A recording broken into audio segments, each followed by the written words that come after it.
myself, well, they don't really look like kids until I remember that most of them are probably not much different than my kid's age, which I guess means I'm just in some kind of denial.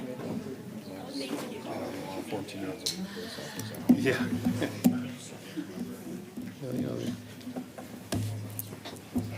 Okay, good evening, everyone. It's so nice to see so many people here in this room for a change. And you all look wonderful. Just get comfortable. We're going to have a great time, kind of. So I'm going to welcome you here to this regularly scheduled city council meeting. It's Tuesday, April 16th, 2024. We are going to rise for the Pledge of Allegiance, and then we're going to stay standing as Pastor Wade Mitchell comes before us to give our words of encouragement. So I'm going to call this meeting to order, and let's do a pledge. Pledge allegiance to the flag of the United States of America and to the republic for which it stands, one nation, under God, indivisible, with liberty and justice for all. Thank you, Pastor Wade. Thank you for having me here today, Madam Mayor, council members. Two things. First thing, yesterday we had our food pantry, and we had our City of Clawson food pantry fed 75 families yesterday.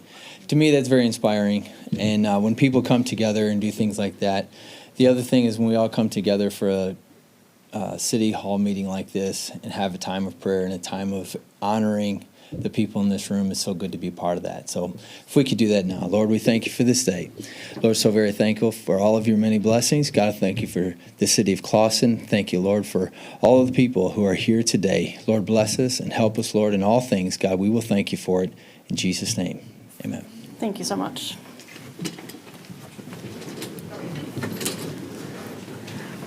Roll call, please, Michelle. Councilmember Anderson. Here. Councilmember Binkowski. Here. Mayor Milan. Here. Mayor Pro Tem Moffett. Present. Councilmember Shepherd. Here. Thank you. Would someone like to make a motion to approve our agenda? Madam Mayor, I move that we approve the agenda as presented. Thank you. Support. Roll call, please. Councilmember Anderson. Yes. Councilmember Binkowski. Yes. Mayor Milan. Yes. Mayor Pro Tem Moffett. Yes. Councilmember Shepherd. Yes. Thank you. We've approved our agenda, and we'll move on to item number 6, which is public comment for items on the agenda.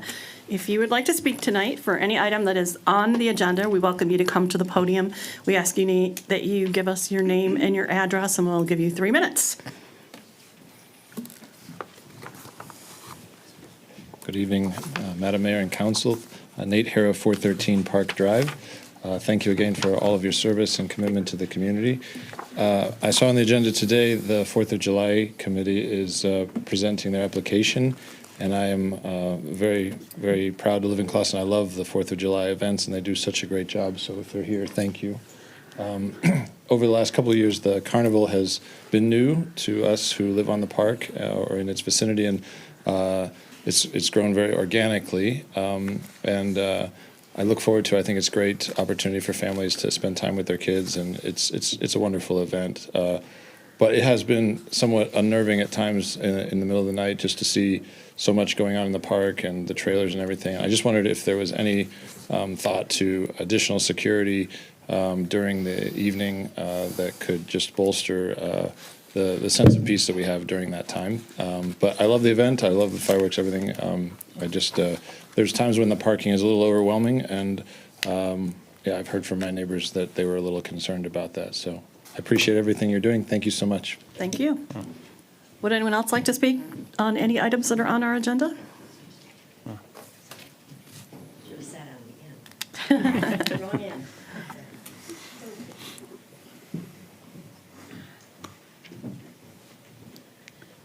Hi, good evening. Hi. I would like to take this time to introduce myself. My name is Susan Baker, and at the last meeting of the council, 2 weeks ago, on April 2nd, my appointment to the Blair Memorial Library Board was postponed. I understand the reason. I didn't take it personal. I figured my name was at the top of the list of people to be appointed for the evening, and Mr. Binkowski just used my name to make certain comments on the ordinance. I would like to take this opportunity to thank all those who made comments on Facebook. It took me by surprise, needless to say. But I do appreciate all their kindness, kind words, and their support. But there were also some other comments on Facebook pertaining to Mr. Binkowski. He came to the library board meeting, so we did discuss certain things and met each other and had a nice discussion, I think. But they pertain to his, shall we say, demeanor, tone, manner, I don't care, any synonym or adjective you may want to use, and how you articulated your opinion on the ordinance for appointment.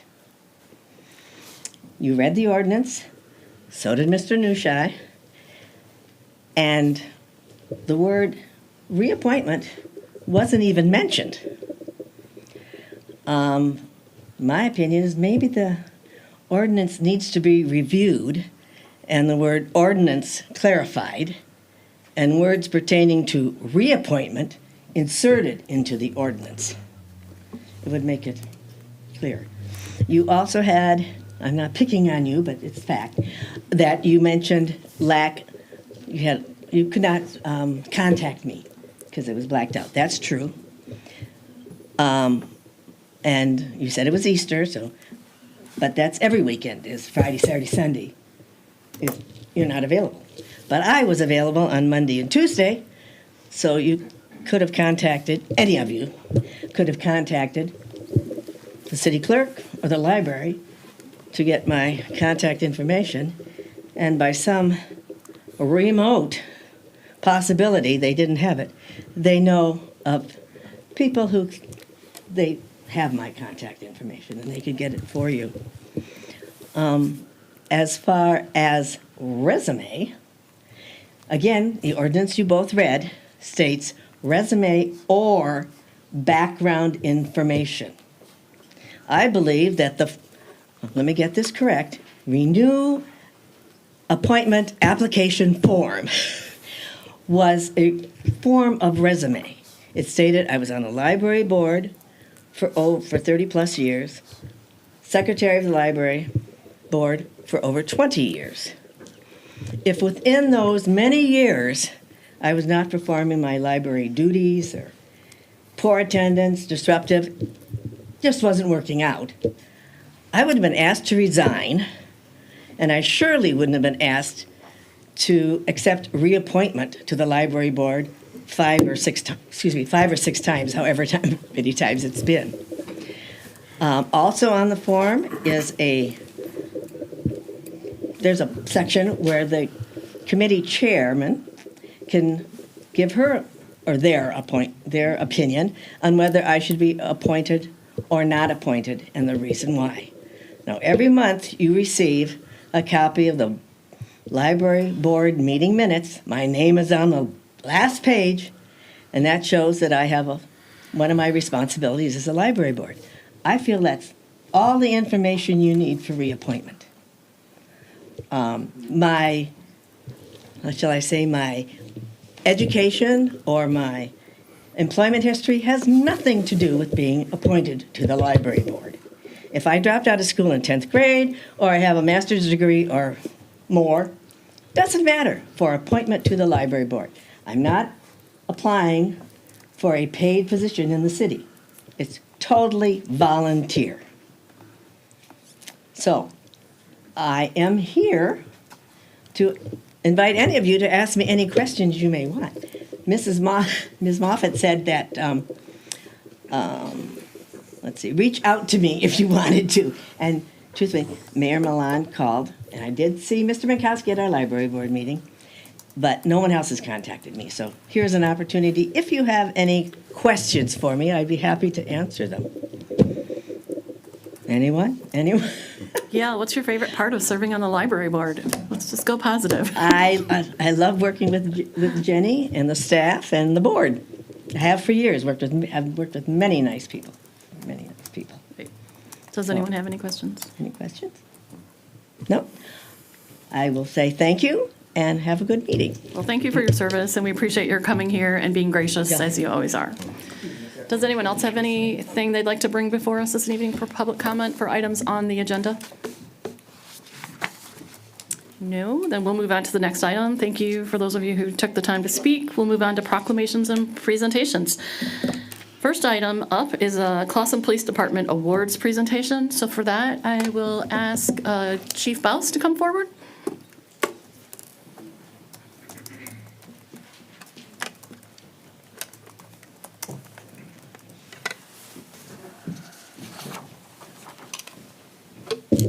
Good evening, everyone.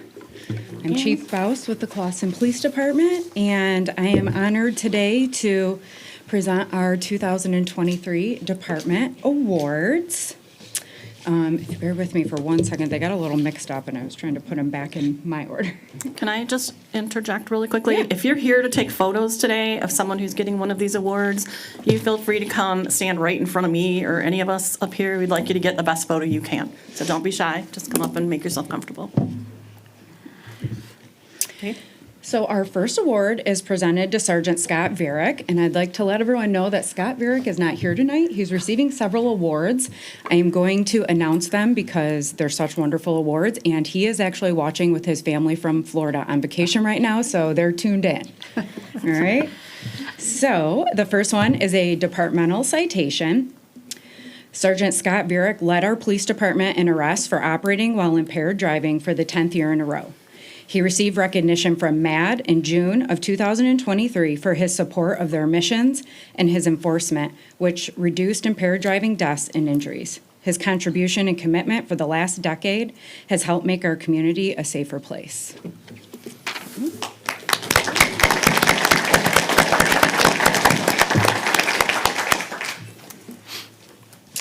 Next up is an award for Sergeant Jody Horn and Sergeant Scott Varick. If you want to come on up. As of June 27th, 2023, the Clawson Police Department joined the 10% of Michigan law enforcement agencies to earn state accreditation. The process took an estimated 3 years and countless hours to complete, which explains why only 10% of the over 600 law enforcement agencies in Michigan are accredited. This accomplishment is further validated as Attorney General Dana Nessel awarded Sergeant Horn and Sergeant Varick with the above and beyond the call of duty accommodation in September of 2023. It is said with certainty that Clawson Police Department would not have achieved this elite status if it were not for the tremendous efforts of Sergeant Jody Horn and Sergeant Scott Varick.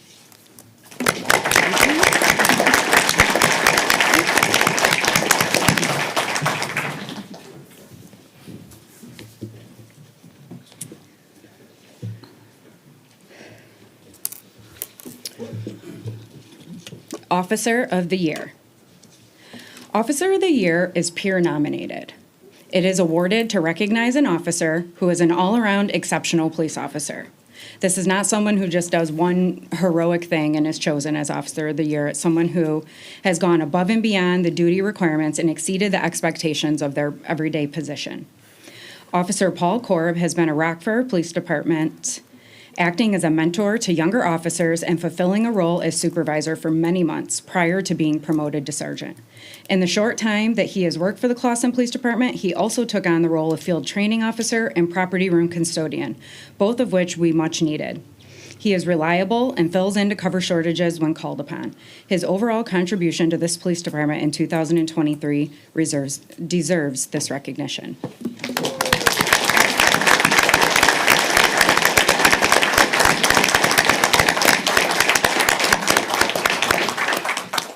Thank you. Thank you.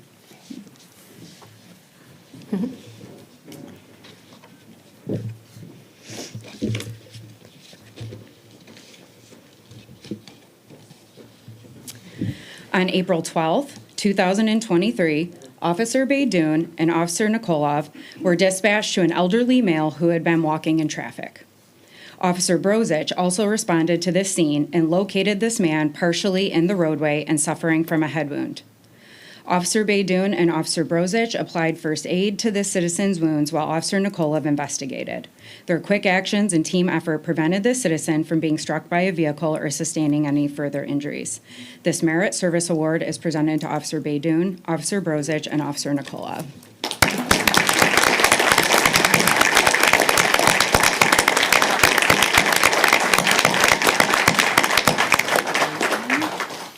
Wait, slow down, someone wants a photo. Don't be shy, this is once in a lifetime. These things count.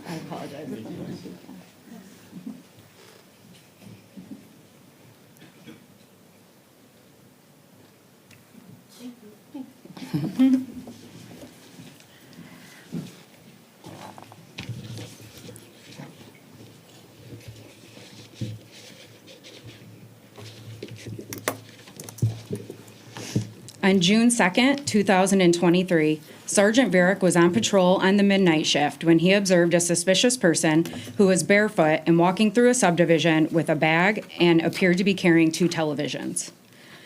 There had been a rash of larceny from motor vehicles in the area over the past few weeks. When Sergeant Varick approached this subject to speak with him, he took off on foot running. Sergeant Varick chased this subject on foot as he believed a crime had been underway. Officer Worth quickly arrived on scene to the area, and together, the two of them were able to apprehend this subject and place him under arrest. Sergeant Fowler and Detective Sergeant Horn were called in from home to assist. Sergeant Fowler is an evidence technician. He collected and processed evidence from the scene, and Detective Sergeant conducted an investigation. Together as a team, they were able to obtain charges, larceny from a motor vehicle, and resisting and obstructing arrest. Their outstanding diligence and hard work is worthy of recognition. This is a departmental unit citation for Sergeant Varick, Officer Worth, Sergeant Fowler, and Detective Sergeant Horn.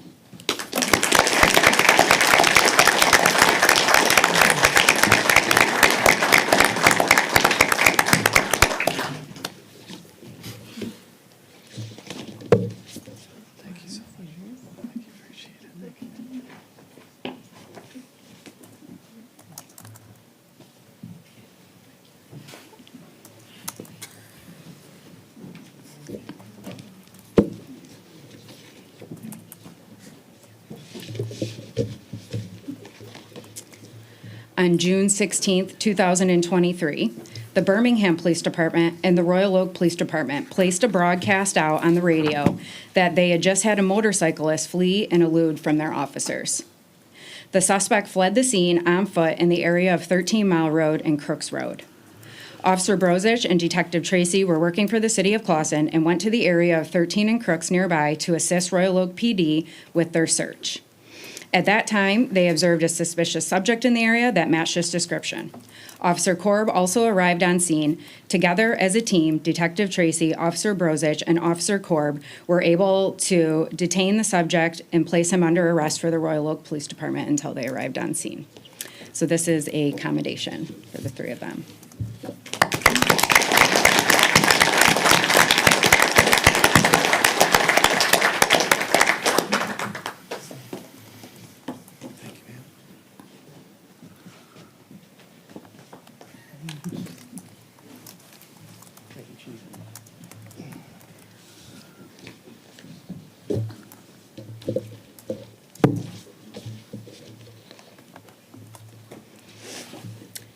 In March of 2023, Officer Allen and Officer Worth took over as co-chairs of the Police Scholarship Foundation and annual Bowl-a-thon event.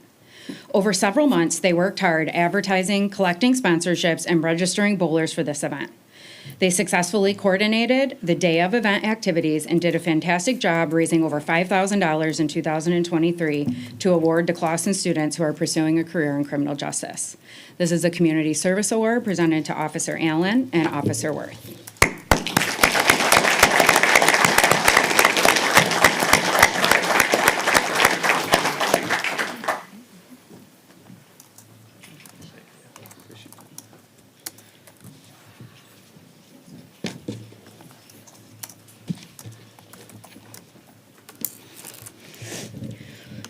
On April 15th, 2023, citizens Catherine Waters and Robert Smith were traveling down Rochester Road in the city of Clawson when they observed what they initially thought was an animal in the roadway.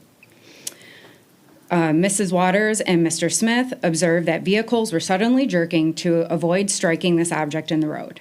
As they approached, they quickly realized that there was a small child in the roadway, not an animal. Mrs. Waters and Mr. Smith stopped their vehicle, grabbed the child from the roadway, and carried him to safety. Police officers were dispatched to the scene. The child was later identified as nonverbal. Officers were able to investigate while Mrs. Waters and Mr. Smith kept the child calm and safe. The citizens' quick actions and disregard for their own safety prevented a possible tragedy. Officer Brozich recognized this outstanding effort and put both citizens in for this nomination of a Civilian Citation Award. So, Robert Smith and Catherine.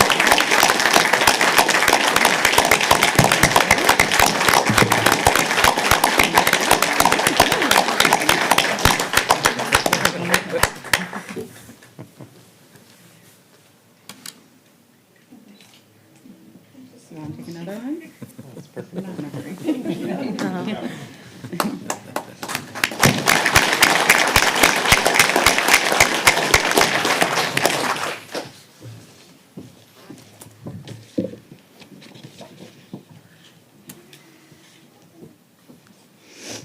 In December of 2023, Sergeant Varick once again organized and executed our annual toy drive at Christmas for disadvantaged families. This year, his hard work over several days provided for 13 families to receive toys for their children at Christmas time. This could not have been done without his efforts every single year. This Community Service Award is presented to Sergeant Scott Varick.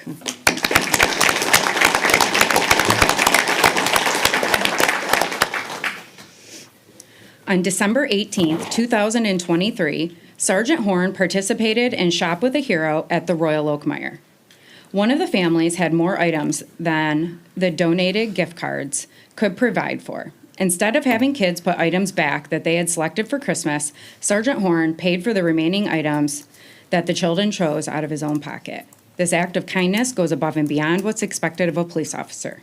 It portrays the department in a very positive way and is worthy of commendation. Detective Sergeant Horn.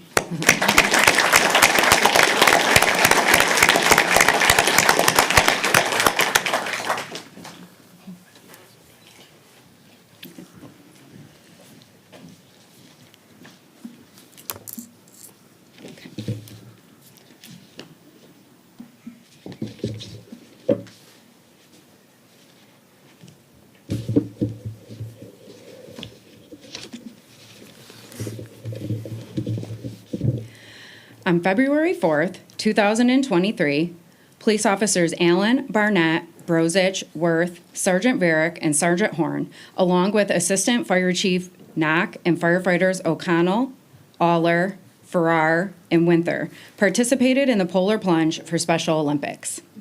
It was 4 degrees outside that day, and with the wind chill, it was below zero.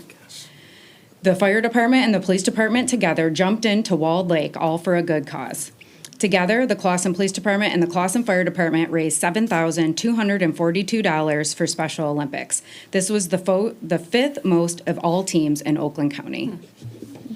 So congratulations. You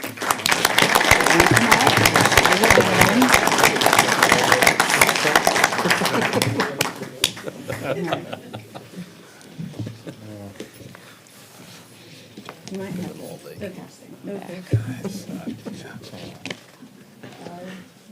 Officer Allen, All the water's 32 is when you get out there.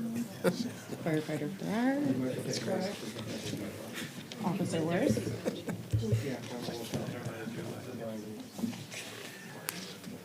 Officer Burnett, Officer Brozich. And there are some really great pictures online if anybody wants to see them. Firefighter Winther.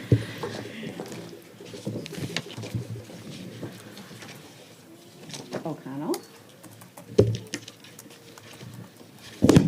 Chief. Thank you, Chief.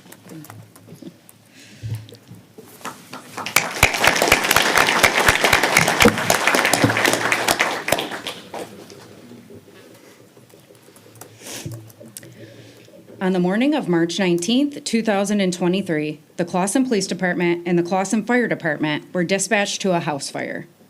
Police Sergeant Scott and Officer Allen arrived on scene first.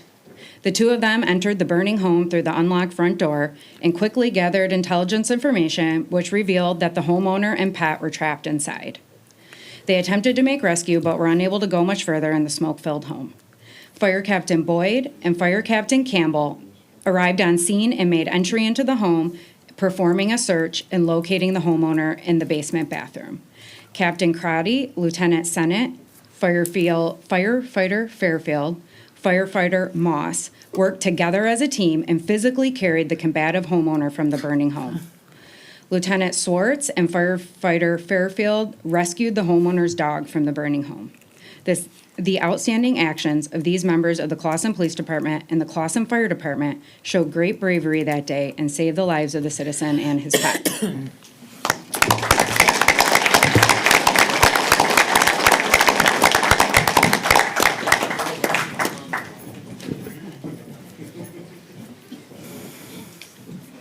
Lieutenant Swartz? Yes. Okay. Lieutenant Sennett? I want to shake Chief's hand. Captain Crotty? Good job, Dad. Yeah, Dad.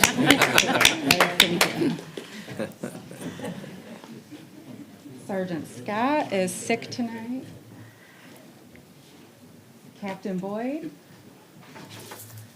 Thank you.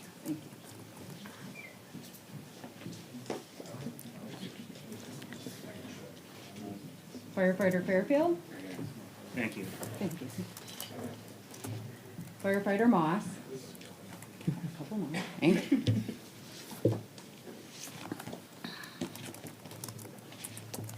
Captain Campbell? Officer Allen. Thank you. You get everybody?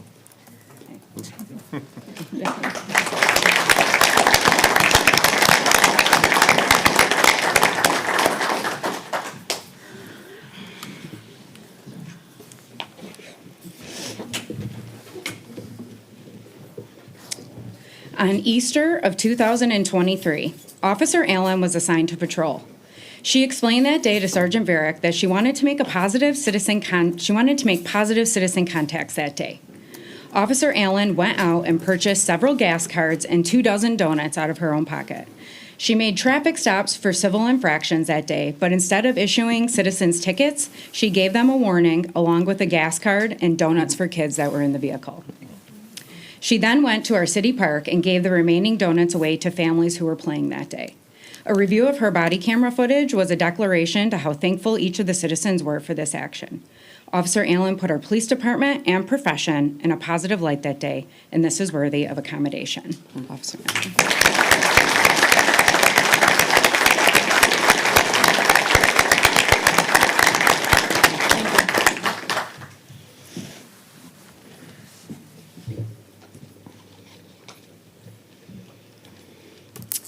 This is accommodation for Officer Paul Korb.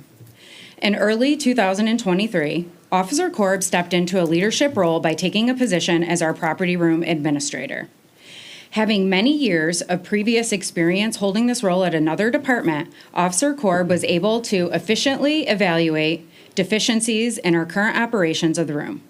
Officer Korb worked countless hours on the inventory, purge, and reorganization of the property in order to get us over the finish line in a time for our accreditation. Officer Korb's dedication to this project is worthy of accommodation.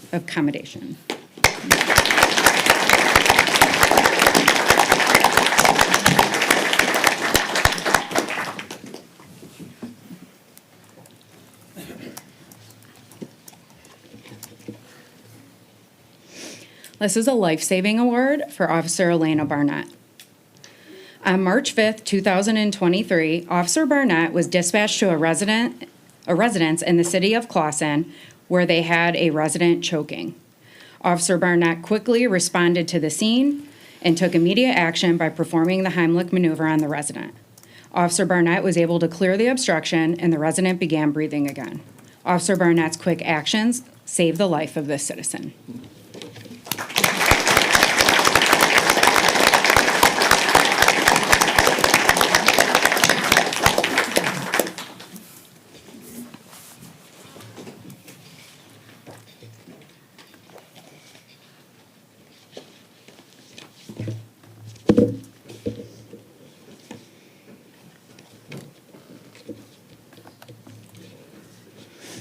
On July 23rd, 2023, Officer Worth initiated a traffic stop on a vehicle for speeding.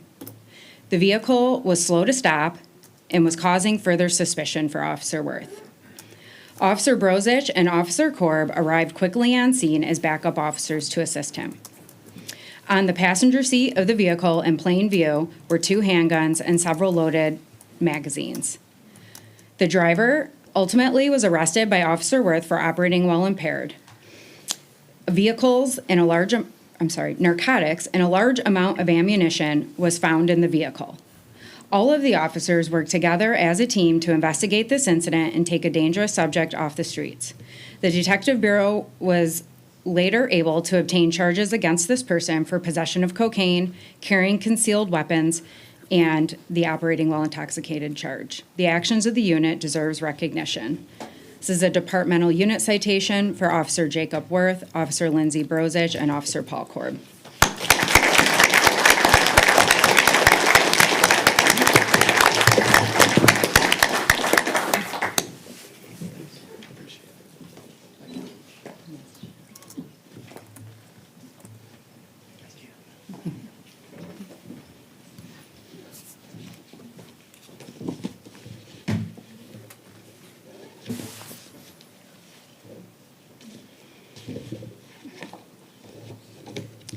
On July 17th, 2023, Officer Kevin Wilds, Officer Lindsay Brozich, and Officer Dmitry Nikolov responded to the parking lot of 1331 West Maple Road in the city of Clawson for an unresponsive subject.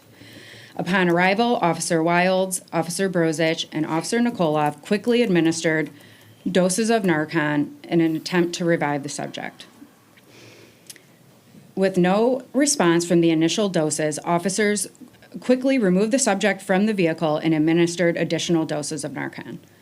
Due to the officers' quick thinking and life-saving actions, the male was able to regain consciousness and receive the appropriate medical attention necessary. This is a life-saving award for Officer Nikolov, Officer Wilds, and Officer Brozich.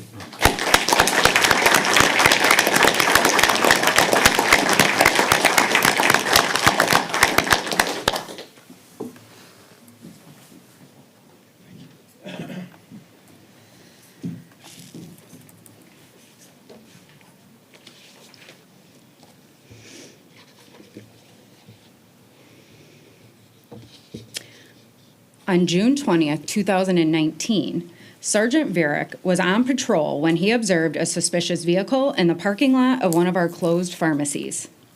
The vehicle matched a description of a vehicle that had been used in a recent breaking and entering of a pharmacy in another jurisdiction. Sergeant Varick initiated a traffic stop on this vehicle to investigate. Upon making contact, he identified all occupants of the vehicle and made a record of it. It turned out that the subjects in that vehicle were not doing anything suspicious on that evening. They had actually just left a fast food restaurant and turned around. But in Sergeant Varick doing his due diligence, unknown to him at the time, was that an occupant of this vehicle was a person of interest in a homicide in Florida. Because of Sergeant Varick's stop and identification of the vehicle occupants, became known to officials in Florida through our law enforcement databases. This traffic stop and the subsequent identification led to the intel that the state of Florida authorities needed to locate their murder suspect and later apprehend him. In April of 2023, Florida authorities flew Sergeant Varick to Florida and he testified in their murder trial. This outstanding contribution to law enforcement is worthy of recognition.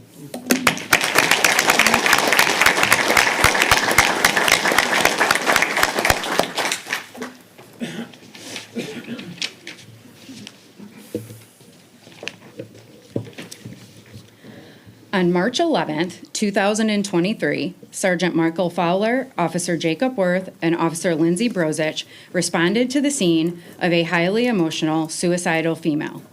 The subject had taken a knife from the kitchen and had cut herself, threatening to end her life.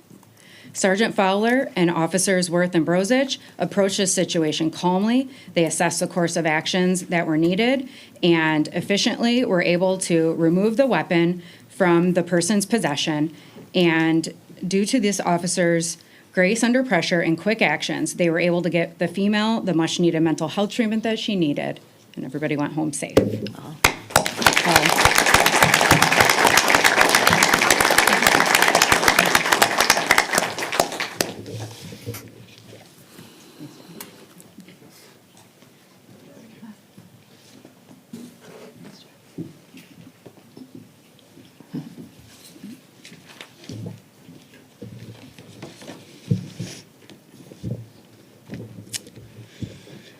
On July 1st, 2023, Officer Kassem Beydoun, Officer Paul Korb, and Officer Jacob Worth were dispatched to 1145 West Maple Road for a possible overdose. Upon arrival on scene, there was an unresponsive male subject on the floor who was not responding to CPR. Officers quickly took control of the scene and administered doses of Narcan to the subject, whose face had been turning blue. The subject responded but remained unresponsive. Officer Korb, Officer Beydoun, and Officer Worth effectively issued 2 additional doses to the male, who then regained consciousness.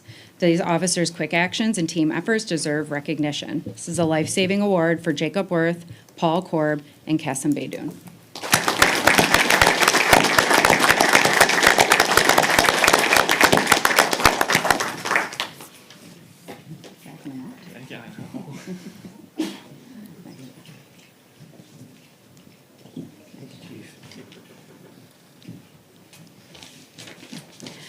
That concludes our awards tonight, but I just want to tell you how very proud I am.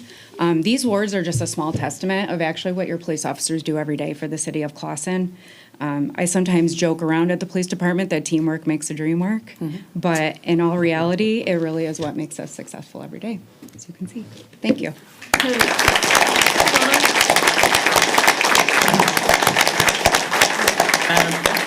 Madam Mayor, if you and council want to indulge the departments, if they would all come up here and you stand behind and we'll get Yeah, that would be Nick will great. take a fantastic picture of everyone.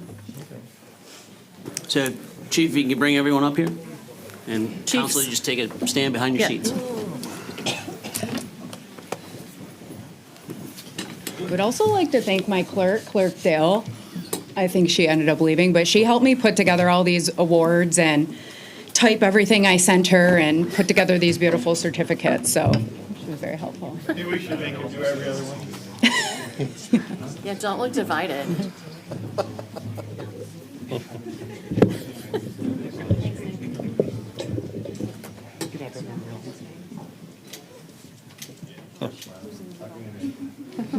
Sean's squeezing in, buddies.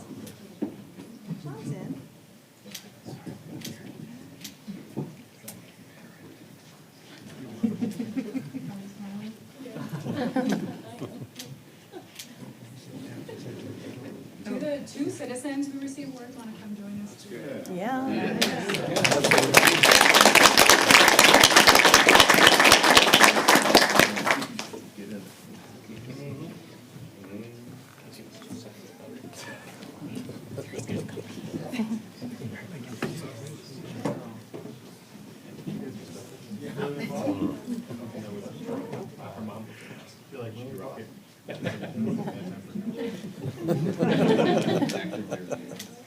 Game faces. She's got a lot. She's probably the best photographer here.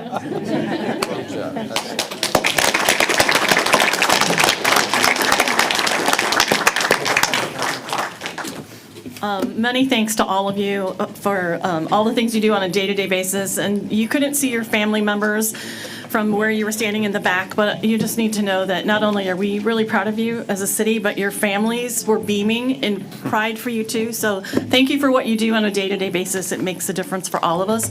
And Fire Chief, who wants toys from us all the time, where are you? When do we get the Firefighters Awards celebration? not any pressure, but just make sure you get that on an upcoming event as well. But they all deserve it.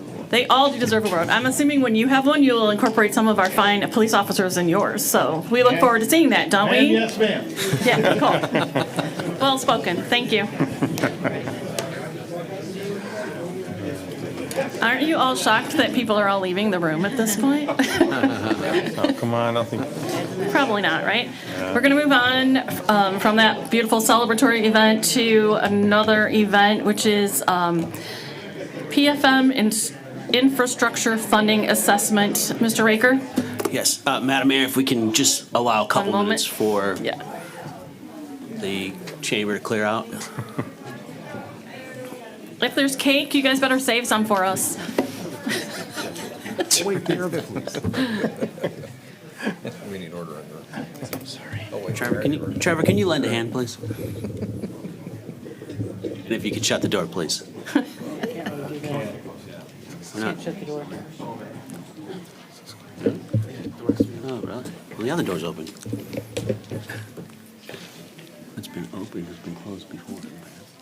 We open the back door. Okay. Okay. All right, Trevor, now leave it open. Trevor, leave it open. Trevor, leave it open, please, sorry. Told me to close it. The other door is open, but anyways, if I may, Mayor. On Tuesday, February 27th, 2024, the City Council hosted a budget discussion with DPW and Recreation Departments. Part of that discussion was an in-depth presentation regarding the material condition of our roads, water mains, and sewers. Also as a placeholder and as part of the presentation was the August 2021 version of PFM's infrastructure presentation. We shared that an updated presentation would be forthcoming. Here today is a representative from PFM to present potential funding methods to address our mounting infrastructure needs. Previously shared information presented only 2 options. Today's provides 3. The intent of today's presentation is to share with you options that ultimately would require the support of your constituents through a ballot proposal. At the conclusion of discussion, the council could consider directing the city administration to develop ballot language for their future consideration. Okay. Good evening. Good evening. My name is Carrie Blanchett. I'm a managing director with PFM, a financial advisory firm. We work with the city on your capital financing needs. We worked with you on your pension financing. That's going to be a really tough act to follow, by the way. So saving lives is much more exciting than talking about debt. So it's probably good that people left the room. So first, what I wanted to start with is just to review the options a city has to finance, capital needs. So what we're starting with on this page is the various ways that you can finance debt. The first one is what was just referenced, where you put the proposition in front of the voters to authorize the city to issue bonds and levy a tax to pay the debt service on those bonds, similarly to what the city has done in about half of your existing debt. It's a very good way to go about it because you have a dedicated revenue source to pay the debt service so that you can get the funds you need to do the infrastructure and also to pay the debt payments. The second option is capital improvement bonds. There is a limit to how much in capital improvement bonds you can have outstanding. And typically, capital improvement bonds don't have a dedicated voted debt millage associated with it. So you'll be using your operating funds, money that would otherwise be going to the operations of the city. The next one that could be used for some things, some communities use special assessment bonds for roads, sidewalks. That is where the properties are assessed for the benefit of the road improvements in front of their house. Or if it's a sidewalk, for the replacement of a sidewalk. And then the special assessment revenue that's collected each year is used to pay for the debt service on the bonds. You can issue revenue bonds. You've issued some of these for your utilities, water, sewer, and you use your rates and charges to pay that debt. You can do Michigan Transportation Fund bonds, where you pledge the money given to you from the state in gas and weight tax receipts to pay for the debt service on the bonds. The problem with that is that isn't a great deal of money, and you need it just to maintain your roads. So it doesn't really produce any meaningful dollars for the city.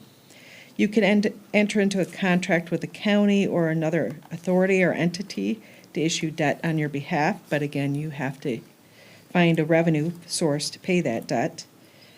And then I'm going to skip through cash flow because cash flow isn't for capital needs. That's if you had an operational shortfall. And then the last is installment purchase agreement. That is commonly used for things like fire trucks. If you were to do a financing for a fire truck and want to spread over a certain term of 5 years, the repayment of that fire truck. So those are your main financing methods. However, the city does have certain legal debt restrictions on how much debt you can have outstanding. You cannot have more than 10% of your state equalized value. We can enhance that by some equivalent value for industrial facility tax abatements or state shared revenues. And then certain debt is exempt from limitations such as revenue bonds, special assessment bonds, Michigan transportation bonds, or things like court-ordered bonds. The next slide just overviews the city's outstanding debt. You have, as of June 30th, you'll have just under $23 million outstanding in debt. Roughly half of that is voted unlimited tax debt that you have that dedicated debt millage to pay for. The next slide here actually goes through the city's legal capacity. So I know you've been talking about, or you talked about the needs of the city. Well, most communities have much more needs than what they can really afford. And in your case, what we're showing you here is what your legal capacity to issue additional debt is. So your legal capacity for debt is just under $86 million. You have just under $21 million outstanding. That is, excludes the exempt debt. So you have just under $65 million of capacity in today's dollars. That is, we've used an estimate for the 2024 state equalized value, but I think it's a pretty close number to where it will end up. The state doesn't equalize the value until, I think, the third week in May, so it's not final yet. So we talk about having just under $65 million in capacity as of June of this year. However, you will continue making debt payments on your existing debt. So every year as you make payments on your existing debt, your capacity grows. As well as every year as your tax base grows, it will also increase that capacity. So the far right column of this page actually shows you that capacity increasing, for example, next year to approximately 68 million, then 72 million, 75 million. So it will increase over time. The next slide, we actually show of your existing voted unlimited tax debt, the debt that the voters approved that you are levying debt millage for, we're projecting that that debt millage will go down, start going down after the 2024 tax levy. So this is using a 2.5% growth in annual taxable value. You'll probably grow a bit above that. But as you can see in the graph, you will step down to just over 3 mils in 25, and then you'll gradually go down, and then 2030, it goes down to almost nothing. So what that does is it provides you the opportunity to consider another voted bond issue without a millage increase or with a smaller millage increase. So what we have done here is put together 3 different alternatives for the city's consideration based on numbers that were provided by the city. The first option was $46 million of new debt, and we structured it over 4 different series of bonds, one in 2025, another in 28, 2030, and 2033, because you wouldn't want to do all the work at once. I think people wouldn't be able to drive on the roads at once if you did that. But it also helps sort of structure that debt around that millage falling off on your existing debt. So what we show is that you could afford the $46 million without a millage increase, so keeping it at your current 4.9 mils. Then we were asked, what would it look like if it was $56 million? Well, at $56 million, you would have to increase the millage rate to 6 mils, is from our estimates. So a 1.1 mil increase over the existing millage. And as you can see on this chart, it would gradually go down. It would likely go down a little quicker than what we're showing here because if your tax base grows greater than 2.5%, you can only levy what you need to pay the debt service payments. And then we were asked, well, what if we went out with the capacity? So we made it just a little bit under your legal debt margin. So we said, if you issued $64.5 million, which is just a little bit less than your legal debt capacity, what would that take in millage? And the answer was 2 mils. 2 mils of additional above the 4.9. So, is there any questions on that? The next page just summarizes these 3 options, and it shows you the series that we have programmed in on each of these options. To the extent the tax base grows greater than we've projected, which we expect it will, you could shift around the amount in each of those series, or you could shift them around based on your need. But what you really would not likely be able to do is push it all up into the first year, because if you do that, that millage rate would jump up higher than what we've shown here. We've used interest rates on these schedules that are, somewhat above the current interest rates because we'd rather have you levy less than what you tell the voters than levy more. And so this shows the estimated interest cost associated with each of these options. So $31 million for the $46 million option, $36 million for the $56 million option, and $41 million for the $64 million option. The next page, where was there? There, I'm sorry, this is a little tiny. But what we wanted to show you here is what the impact would be on individual taxpayers. So if you look at the top, it will show the estimated taxable value of a home. The taxable value should be no greater than 50% of the market value of the house. It will likely be a fair amount below that because your taxable value is capped. So if someone lived in their home for a long time, their taxable value is likely much lower than 50% of their SEV. So if you look at the bottom option, a 2 mil increase would cost $100,000 taxable value, $200, for a year of the increase. And then the last page just talks about the timing for the issuance of debt. So to issue the debt for any of these series would take about 12 weeks. However, the longest part of the time process will be going through your election process, getting the ballot ready, getting your taxpayers or your voters informed of what you're asking for, and then, getting it on the ballot and actually getting the successful election. So I'm not sure if anyone has any questions.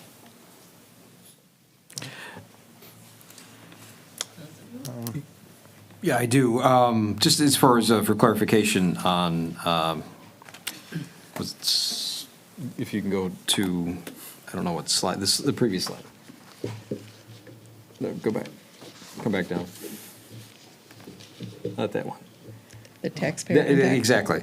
So how is it that, how are these estimated? What is the basis for it? Is it based off of what we have for home inventory? What is it that we can say that with fair certainty that this is what the estimated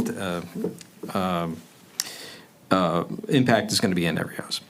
So what we've provided here is various taxable values, so people can look up their taxable values on their assessment notice. And then they can look up, where they are closely, or we could give you a program that they can enter it into the, a program and it'll compute it out. But we've used conservative estimates here, so this is estimating the millage increase above your current levy. So, taxpayers normally want to know, how is this going to impact my bottom line? So, when the school goes out for a bond, they do the same thing. Sure, and I understand. I'm just curious of how it's generated in the first place to come here. Is it taking our inventory of homes that are applying to our tax base and saying this is what it's calculated to be, or? how No, does that work? I just generally used a range of taxable values. Okay. Now, we can go on Zillow and look up Yeah. what they're saying the average home value is, but that's going to be from a home that's for sale. Yeah. Not a That's it, taxable okay. value. So, we're using the SEV for what we have in our community for this calculation? The taxable value. Taxable Taxable, value. I'm sorry, taxable, right, but we're using the Our homes. tax, the tax was, like she mentioned, Yeah. will be available in March, pardon me, May, third week in May, pardon me. Okay, I just, how fluid are these numbers based on what we have for our homes now? And, if we have more that are, new development, how does that impact this? So if you have new development, then your taxable value will increase by greater than 2.5%, which means the millage rate will be less. Okay. But what you can do is ask your assessor to come up with a average taxable value in the city, and then you would use that as a guide. But I always think it's better to give them a range so that they can look up on their own tax assessment notice on what their numbers are, because two identical houses sitting next to another can have much different taxable values. If one sold their house last year and one has lived there for 20 years, it can be half the taxable value. So I have a question for clarification on that same slide that Councilmember Shepherd was referring to. In scenario 1A, you have it a zero impact because it's the same, but that's not exactly zero, because if we weren't to do this, that would go away, right? Right. And so let's say it's, $200, just pulling a number out, for the $100,000 taxable value, right? So it's not zero, because not doing it would be negative 200. So when we say that, so that same $100 rate in 2A, it's really the 200 that would have gone away plus the 110, so it becomes a 310. Whereas if we don't do it, it goes away. So it's really, I'm a little concerned about this math, because we're not showing, when we say zero, that's not very transparent, because if we don't put this back in place, then people would be saving that money, as opposed to breaking even with it being put back in place. So to my point then, for, our base is 200, 2A becomes 310, and 3A becomes, becomes 400. If it's 200, that would It's go away. going to change every year, and there's no way you can know today what the taxable value is going to be over the life of the issue. I'm not arguing the Yeah. taxable value. I get that, because you have various scenarios. You're talking about the impact, though. So the impact, if we do nothing, is the citizens save, and I'm using the number 200 as an example, right? Citizens would save 200. We do nothing, citizens save 200. So to say the impact is zero, it's not very transparent because they would go down to paying nothing, now they're still paying the same 200, and then incrementally, each increase on your chart is added onto what would have been a negative, just for transparency. Well, so the city could, like, when you're preparing your information for your community, you would put information in there and have those discussions, because that's why we do the graphs, so that you can see it's, the millage rate's dropping, right? So it's not. I but- agree. yeah. There was recently another bond of the similar methodology, and there was a lot of people after the fact saying, you're not being 100% transparent because you would save 200 if we do nothing. So to say that it's zero, it's not really zero. It's the, the 200 that you would have saved. Eventually, but not right. Well, if it would go away, if it goes away and we don't do anything, then everyone saves the theoretical 200. At that point in time, Right. not immediately. If you could put that slide back on that simply showed the existing millage in gray bars dropping off. We could start, one more back. Right there. Yep. That's where we're living today. Right. So if I said to myself, I don't care about the roads and infrastructure. I think they're wonderful the way they are. We don't need to borrow a dime. And you know what? It looks like I'm going to enjoy a tax decrease. That looks really good to me. Right now, I'm looking at 4.9, if I'm reading that right. And by the way, if you back up a couple of years, that was actually 6. I've been here 27 years, so I have a little history. So we've been paying 6 mils for about 20 years, and now it's like, aha, the debt's going to go away. This is great. It already dropped 1.1 mils. Most of our citizens probably aren't aware of that. They're still looking at the 47 mils for the whole package they pay. And now we're at the precipice of, okay, we're going to borrow some money. So instead of getting this, and it's like, you're right, Ms. Moffett, it's like I'm on the precipice of a tax decrease. I'm so excited, but God, those roads are looking tough. So I'm planning to borrow some more money. So the next slide says, if you grab the next slide. Okay, there was the gray. That was the happy land I was living in until I realized I got to borrow some money for those roads. So that's what the blue represents. So yes, very similar to some other governing institutions And I'm we've not dealt with. disputing, but Right. everyone knows, I'm not disputing the need that we got to pay for these roads because they need to Right. get be fixed. Yeah. But I don't want to say, it's going to cost you zero, because it doesn't cost you zero. It costs you the negative 200 that you would have been saving, and you have to decide to forfeit that in order to pay for the roads. It's worthy. I'm not disputing that, but I don't feel it's incredibly transparent to say it costs you zero, because that's not true. It doesn't cost you zero. It costs you the money you would be saving. I wasn't saying it costs zero. I'm not accusing anyone of anything. I'm just talking about the material, and as we move into this, I don't want to have the narrative be it's going to cost you zero, because that's not accurate. It costs you what you might have been saving. We need to do it. I'm not disputing that. We need to find the money. People know that we need to have the roads done, but we need to be transparent about what it really costs, and to say it costs you zero is not transparent. Well, my comment's going to be, it is zero based on this chart.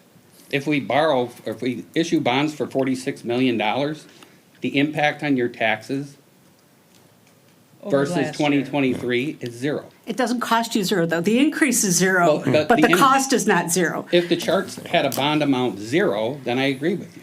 It's transparency would be, hey, we're going to go from 4.9 to zero in 2033.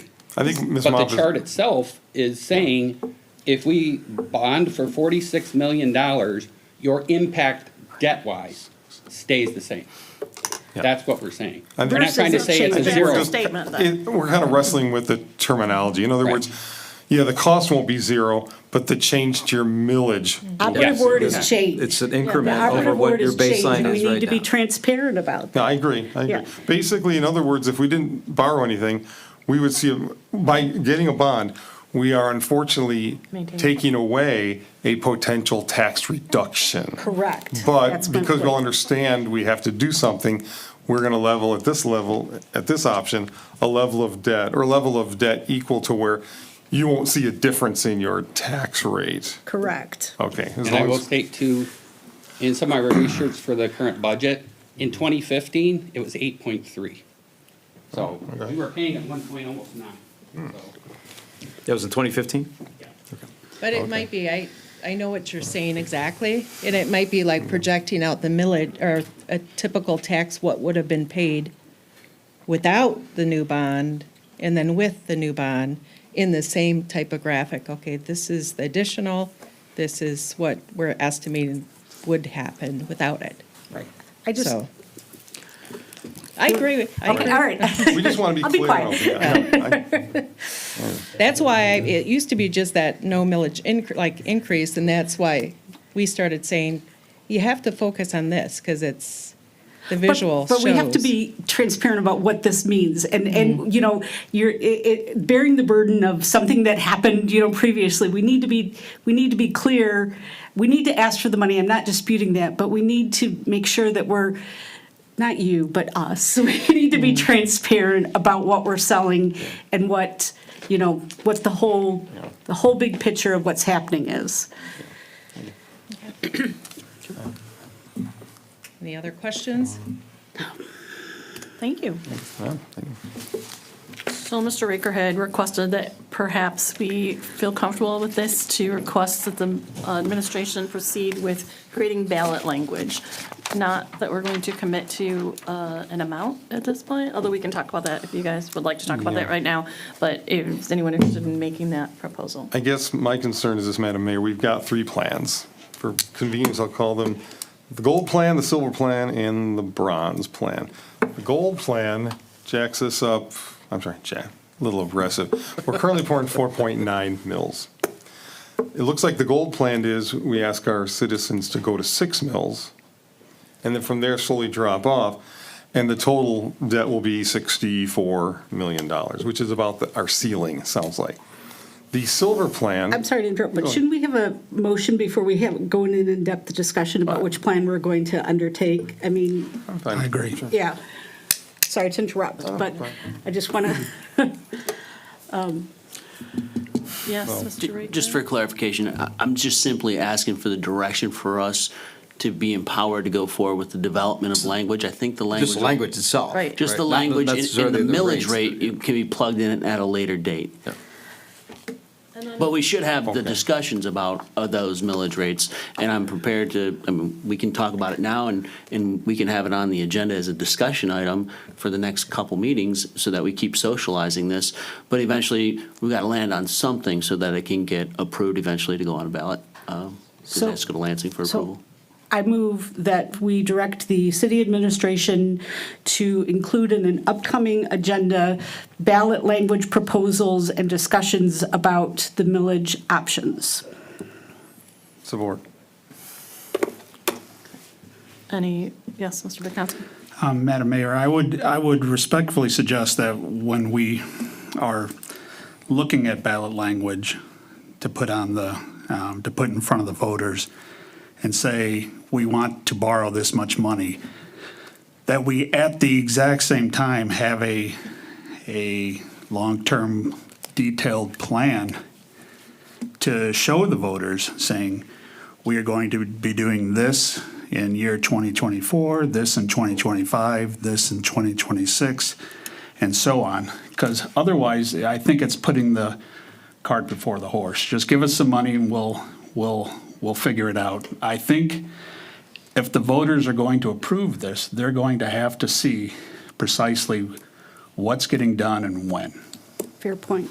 Agreed, and this will involve we'll have to have a public hearing, like, we should have a public hearing, we should have public input before we plug in that number. The purpose of this is to come up with ballot language, but really important, I think, to do exactly that, have a detailed list of what will be accomplished in each scenario, too, right? Because dollars don't go the same based on each project, so that'll be based on urgency or condition of the current conditions, and then I think that's great idea.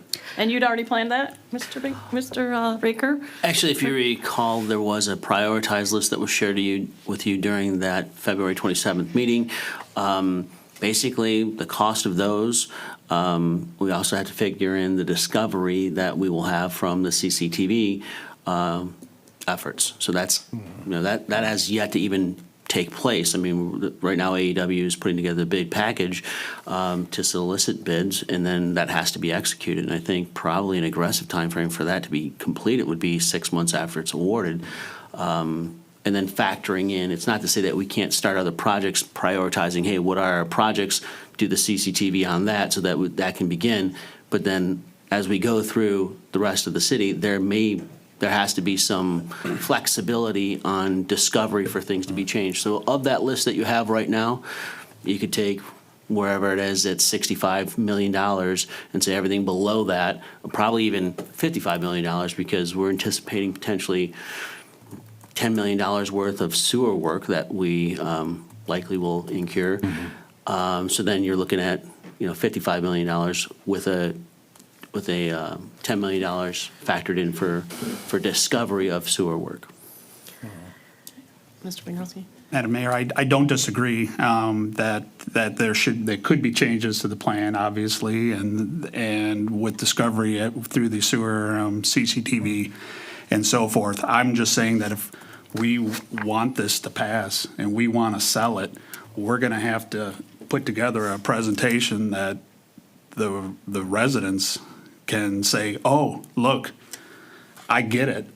And I understand, what they're doing, and they've got a plan. If we just say, oh, these are the things that we plan to do, and, in the next, few years, I don't think that's going to be good enough. I've seen how other cities do it, and I know we can do it the same way. Well, I think we all know we're not going to be able to address all of our concerns, Right. even with any money that we get, so we have to get it right? Right. Transparency to our people and to ourselves, right? To make sure that we have the capacity to do what we set out to do, or we will shoot ourselves in the foot and not be able to get the additional dollars we're going to need to continue. Madam Mayor, if I may, along with that, I think we should also indicate what the outcomes will be if it doesn't pass. So what are the risks associated with that? And I would concur, if you look at page 8 of the presentation, it shows the amount that's gleaned from each of the series. And so we need to let people know what they're buying, and then potentially, with this 15 million in 2025, these are the things that we could potentially do. People need to know what they're buying because it's their money. They're buying this opportunity to have the roads fixed. So we need to be very clear about what they're going to get for their money. So I concur. Okay. Anything else? Okay, roll call, please, Michelle.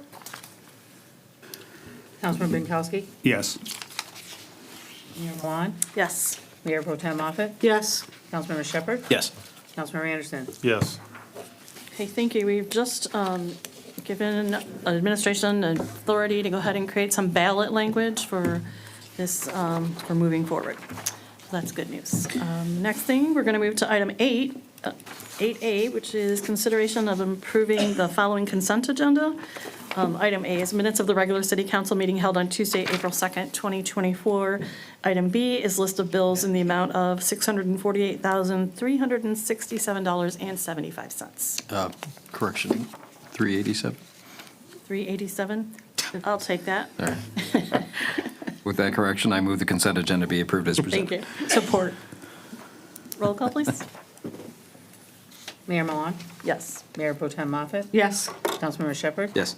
Councilmember Anderson? Yes. Councilmember Binkowski? Yes. Thank you. We have approved our consent agenda. We'll move on to item 9.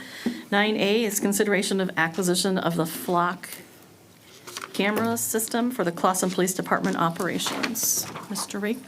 Oh, wait, motion. Madam Mayor, I move the quote from Flock Group Incorporated for the acquisition of 4 Flock Safety Falcon cameras and implementation fees for a total of $14,600 to be paid for with ARPA funds be approved as presented. Support. Thank you. Any, let's see, Mr. Raker. Thank you, Madam Mayor. At the April 2nd, 2024 City Council meeting, Flock Camera Systems executed a presentation on their capabilities. The Flock Camera System has been part of budgeting discussions since last year to include a rationalization for the use of ARPA funds. The presentation was conducted with the intention that council would consider funding the acquisition and perpetual sustainment of the system. The administration is requesting the initial acquisition cost to be paid with ARPA funds, and the annual sustainment of the system would be factored into the police department's annual budget. The first-year acquisition and implementation fees, total cost is $14,600, and the annual recurring cost is $12,000 starting in the second year. Is the contract, do we have a multi-year contract? Are we locked into a fee, a recurring fee? Like, are we locked in for a few years to ensure that we're not getting hit again? We haven't signed the contract yet, but the initial contract is for 2 years. So the first year and then the second year that Mr. Raker just described, but we can sign further years after that. Can we try? If we want to and- lock in the cost. Yeah, that's what I'm saying. Without the, yeah. Yes. We can have them do a contract that's longer than the 2 years. Yes. If you remember, the gentleman did say when they do anticipate like cost increases, they tell us in advance and say, hey, if you act now, you can get this for 3 years, to lock you in and have a cost saving. So we Just to do make sure anticipate we- that after year 2, there potentially could be costs, Right. additional costs. But if there's any way that we could say, we'll take a 3-year plan for this price instead of getting hit year 3, if they do that kind of thing, I'm just asking. We can No, try. They didn't present that, and they're what they brought before us. They're selling.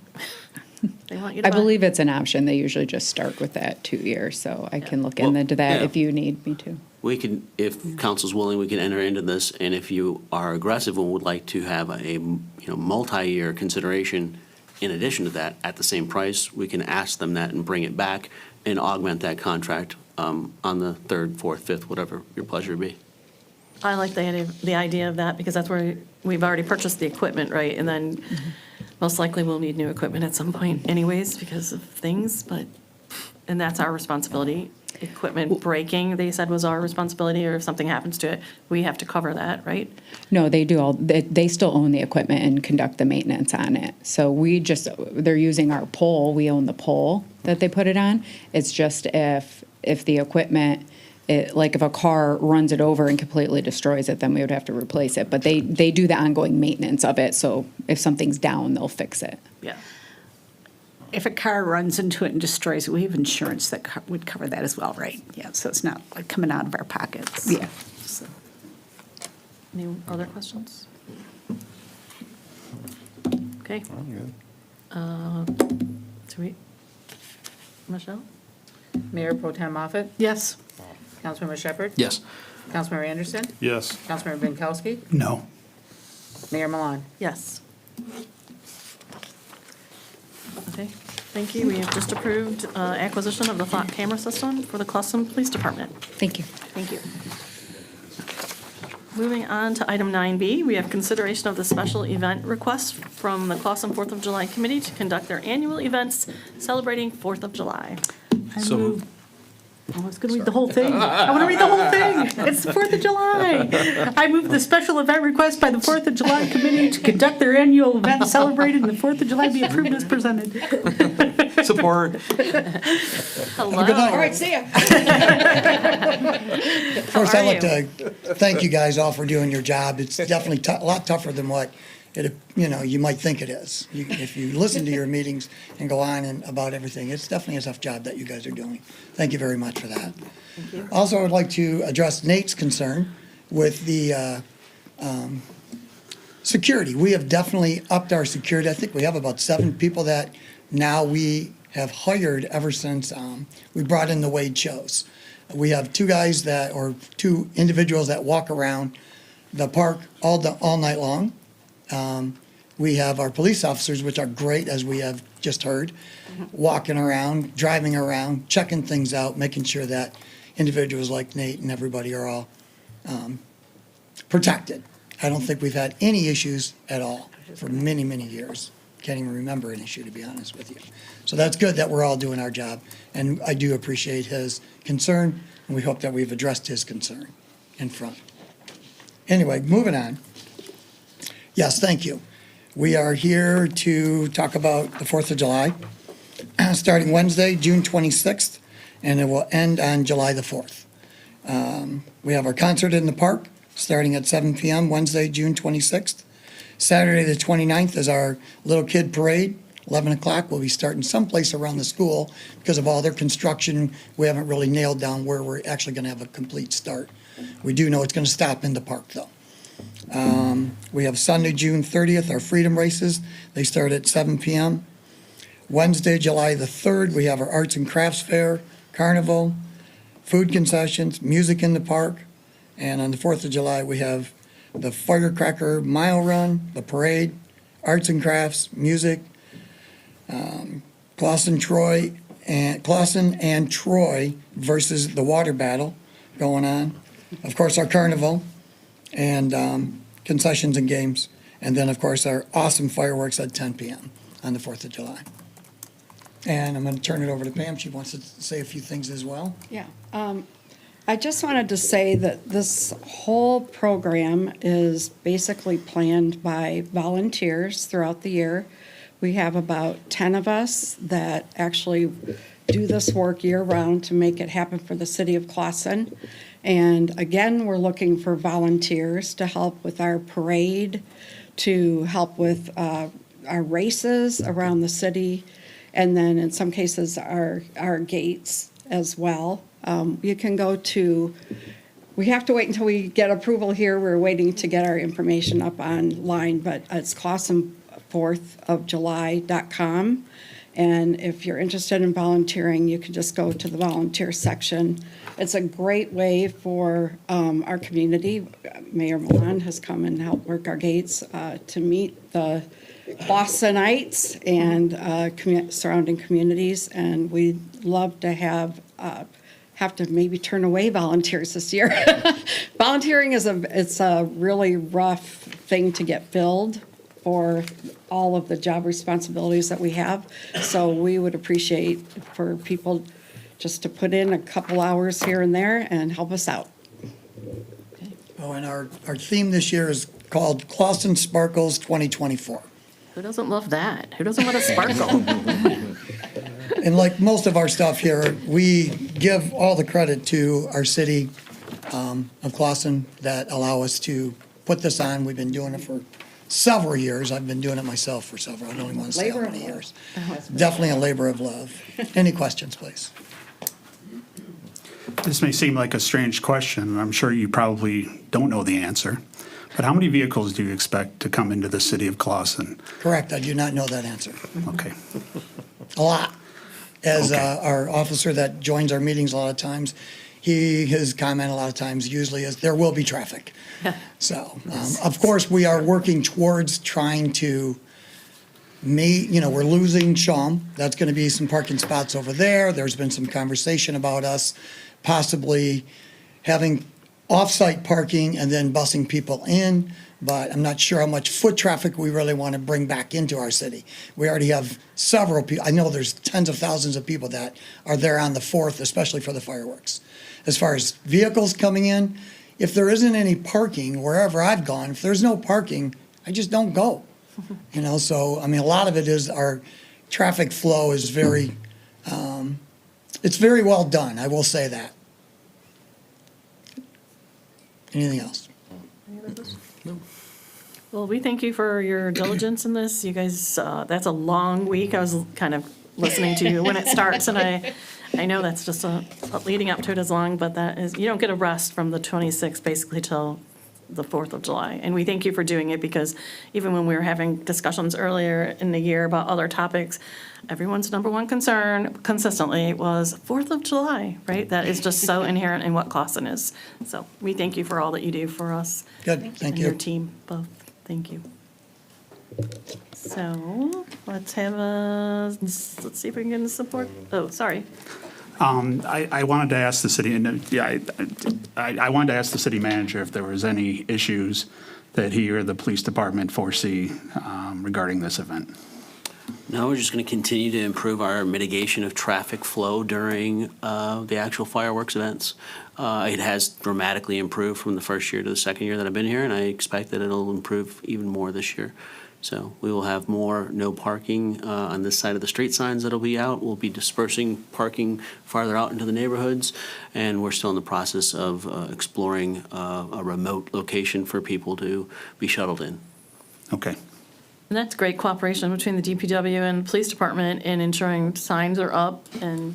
Oh, it's a you lot of can't- work. You can't stop people, right? People figure they're not going to stop me. They're going to do it. We have No. some of This year, those. but- we're gonna be a little bit more forceful vigilant? this year. This is, Yeah. we gotta be more forceful. We have to protect, and we have to maintain ingress and egress, so. Yes, of course. But We do appreciate that because we don't want any trouble either with, the residents getting upset, over it, that's for sure. yeah, you want to respect, especially those people who live closest to the park, who Oh, feel the brunt of it for absolutely. that time period as well. So, working together. You guys Yes. have done a great job. We'll keep moving forward. Wonderful.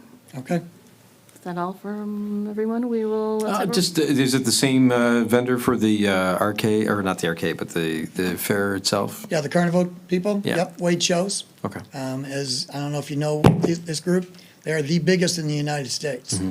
We're actually kind of lucky to have them bring their stuff in. Of course, if it rains, we have an issue. If it doesn't rain, there's 0 issues. So we're hoping that, because they bring in a lot heavier equipment than what we've had in the past. So, but even when it's rained in the past, there's still issues. And the DPW, awesome, go in there and clean it up and get it right back to where it works really well. But yes, Wade Shows is definitely going to be. Were they, was last year the first year for them to come in? No, Or this they've- this will be their 3rd year. Oh, third year, okay. All right. Yep. So have they, or their footprint in the park, is it expanding, is it the same, is it? Exactly the same. Okay. Mostly because we don't want them to expand any further because of the property is very well protected. I mean, again, the DPW works very hard, diligent on the baseball diamonds that are out there. We do not want them encroaching in that area at all. The areas that we have been given through our city manager as well as the DPW, they stick pretty straight with those rules. We had a little issue the first year, but that's been adjusted, but they definitely only stay in the big area of the practice field or whatever you want to call it. Okay. All right. Yep. Anything else? Okay, Thank you. you're welcome. Thank you. Roll call, please, Michelle. Councilmember Shepherd? Yes. Councilmember Anderson? Yes. Councilmember Binkowski? Yes. Mayor Milan? Yes. Mayor Pro Tem Moffett? Yes. Thank you. We have approved our 4th of July activities, and now everyone must go out and sparkle 2024 style. There you go. Thank you. Running the mile, too. Moving on to item 9C, we have consideration of a special event request by Clawson Chamber of Commerce to conduct the 18th annual Claws and Paws event at the Clawson City Park on Saturday, September 21st, 2024, from 10 a.m. to 2 p.m. Madam Mayor, I move the special event permit requested by the Clawson Chamber of Commerce to conduct the 17th Annual Claws and Paws Family Fun 2-mile walk jog pet adoption on Saturday, September 21st, 2024, from 10 a.m. to 2 p.m. Be approved. Support. Thank you. Hi, Alex. Hi. Thanks for joining us this Yeah. evening. This is Alex Spishak. Did I get your name right? Yeah, Alex Spishak. Yeah. Yep. He's on our, he is a member of the Chamber of Commerce, and he's here tonight to answer any questions you may have. Yeah. Any questions? Yes, sir? In the summary here, it says a copy of the application was given to the DPW, Fire Department, and Police Department to review for any concerns. Have we heard any feedback then, or does the city management have Already any been- opposition? It's already been vetted through all the Okay. departments. Alex, would you like to share anything that we may have missed? No, I think the only thing Shar wanted me to add was that we are working to get more dogs this year, seeing as it's mainly been cats in years past. So we have 3 shelters we're working with to get some more dogs out there. Cats? Really? Oh, okay. 2 years ago, there was a really great coffee vendor. I'd love for them to be there again. I will talk with Shar and we'll see if we can make that happen. And last year, you've done such a great job of growing that event. Last year was really nice. A lot of little shops there, up and down the walkway. It's become a really nice, just good way to spend a couple hours on a Saturday. So we'll be happy to support you. Awesome. Pending a vote here. I guess I shouldn't speak. I'll be happy to support you. I don't know why Terrier can tolerate it, but yeah, let's see if we can try and do that. Okay, roll call, please. Councilmember Anderson, Yes. Councilmember Binkowski, Yes. Mayor Milan, Yes. Mayor Pro Tem Moffett, Yes. Councilmember Shepherd. Thank you. We will have Close and Pause on Saturday, September 21st. Alex, thanks for coming tonight. you so And much. Shar, we missed you. We hope you're doing great. We'll see you next time. Nope. Thank you. Awesome. Thank you, guys. Thank you. Moving on to item 9D, consideration of a public hearing and second reading of an ordinance to amend the City of Clawson Code of Ordinance, Chapter 56, Special Events. Madam Mayor, I move the second reading and adoption of ordinance number 779 to amend the City of Clawson Code of Ordinance, Chapter 56, Special Events, be approved and ordered published. Support. Does anyone have any questions for our city attorney? Do you have anything to add about this? We addressed it last time, but. Madam Mayor, correct. We did address it last time. Obviously, we made, council had a vigorous debate about a few of the items. We made those changes. They're presented before you. I think should be smooth sailing from here on out. Mr. I believe we Binkowski. need a public hearing. Oh, that's true, we do. I will open a public hearing. Thanks for keeping me honest. Public hearing open. Public? Mr. Public? Okay. There was as you said, a vigorous discussion on, I think, the number of days before the application can be submitted. But I also noticed there were quite a few changes to the exemptions list. So there were government events, political individuals, and charitable organizations that were not part of the exemption, or were not included as exemptions anymore. So I don't know. It seems like the approvers are the administrators in the government, so you will sort of have that authority. But in principle, I wondered what the reasoning was for eliminating that. Does like Goodfellows or something like that also have to go through the process when they may not have had to before, or am I misunderstanding it completely? That was all. Thank you. Mr. Nugent. Madam Mayor, obviously, both of the Ordinance Review Committee as well as Council, there was a lot of debate on the topic. All aspects of this ordinance was considered, and one unifying theme was the notion that since the events are happening in the city and they're utilizing city services and other considerations, it's appropriate for all entities to go through the process without carving out any sort of special rules, distinguishing one over the other.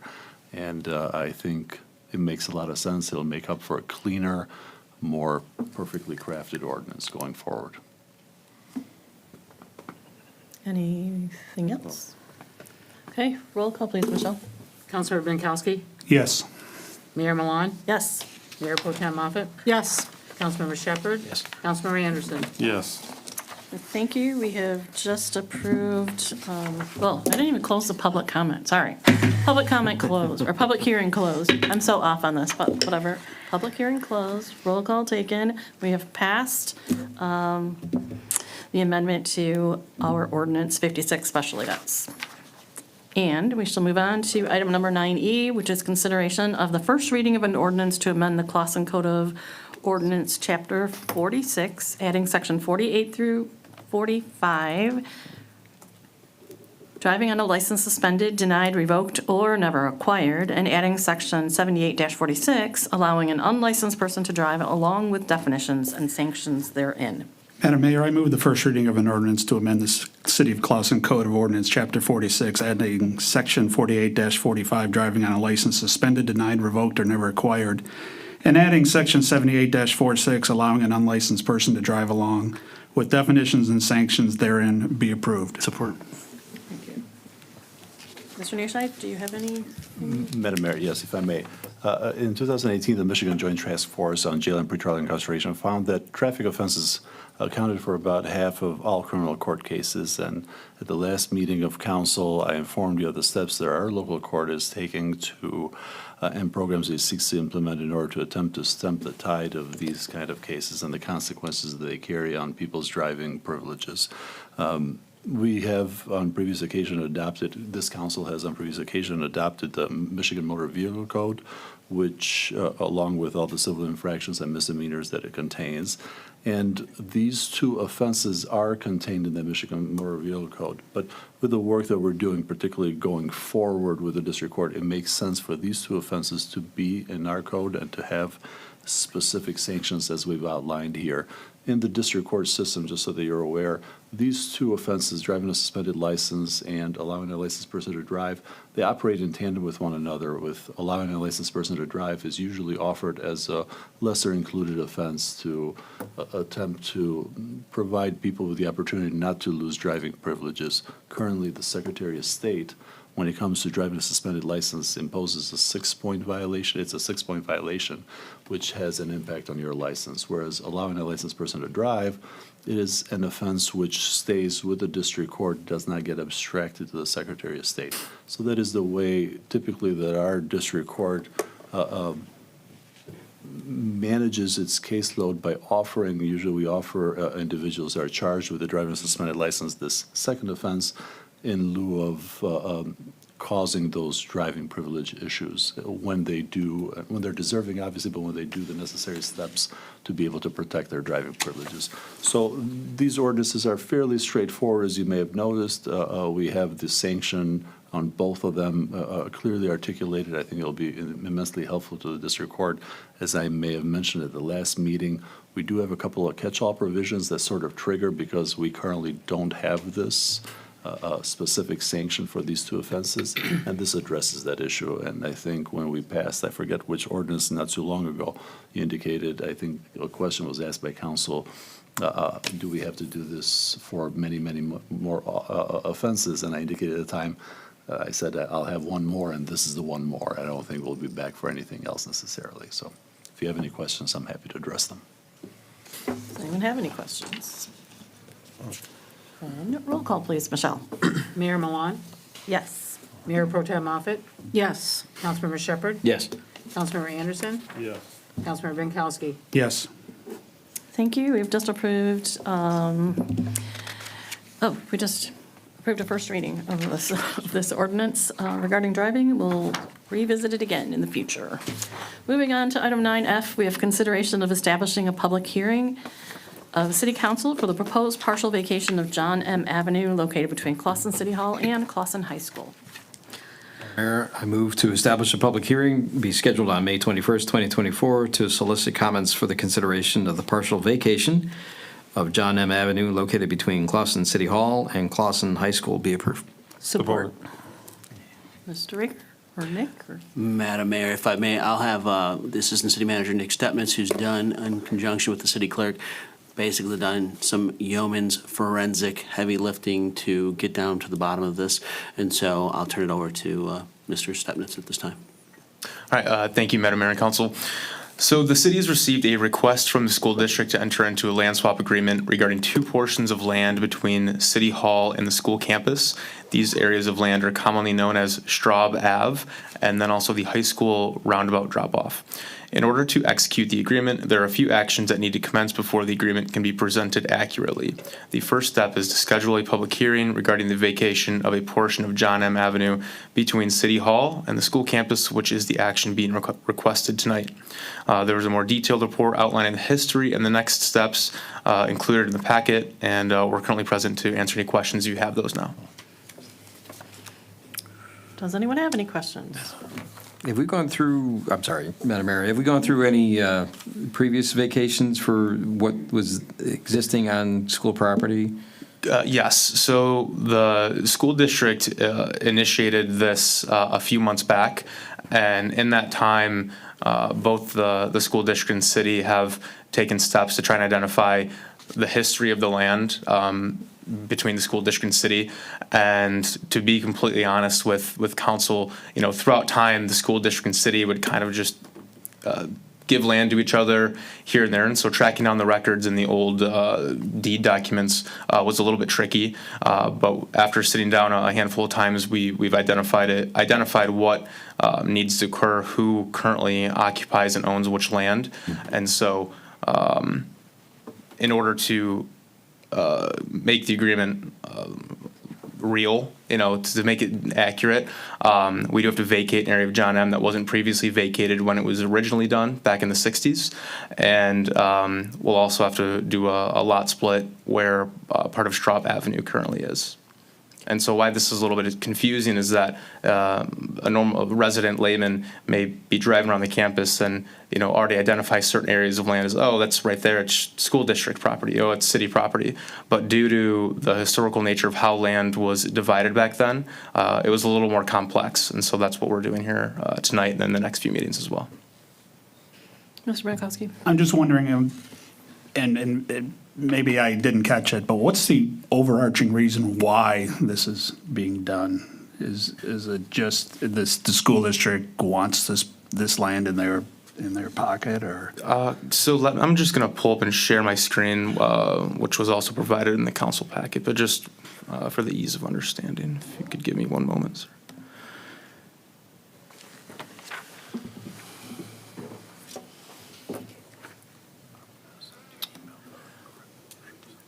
All right, so this is page 66 in the council packet. And so there's two parcels that we'll be looking at. Parcel B is where the high school roundabout currently is. And that is the land that is going to be proposed to become vacated. And so, while technically that land does partly lie on parcels owned by the school district, in 1967, that area was deeded to the city for street purposes only. And so technically we have the ability to operate our streets there. And so what we're doing by swapping that land with parcel A, which is where Straub Ave is giving that back to the school district so they can realign their parking lot with their improvements to the facility to help the flow of traffic for drop-off during pickup and drop-off time. Okay, so we're giving them parcel B and taking back parcel A? Correct. Okay. And yes, for I thought it was clarity. opposite. Part of So parcel there, B. It's part of parcel B. So so who gets the red one? technically the city. We get the red one and they get the blue one. Yes. Gotcha. And then the whole reason is they want to reconfigure parcel B for better drop-off flow of traffic and so forth? Correct. Okay. And this will mean that you can no longer access the school via John M. from Main Street. Is that the case? I mean, it's now a turnaround. You can come in John M., go in there, turn. What will that look like going forward? on the part of the I school? believe the school district's plan is just to have one simple flow of traffic, which would be off of Phillips, and then just to go through. So if you look at the map, so would be to flow from Phillips south in front of where the current middle school is, through the high school, and then just basically wrap around back to Phillips. Okay, so like a U-shaped flow. Correct. Coming off Phillips. Okay. So if we give the school the blue area, some of that is the post office parking. Are they going to still what happens to the post office parking? All that area is just between the city and school district, and the post office parking is shared between the city and the post office. So that parking lot right next to the post office is part of the city. No.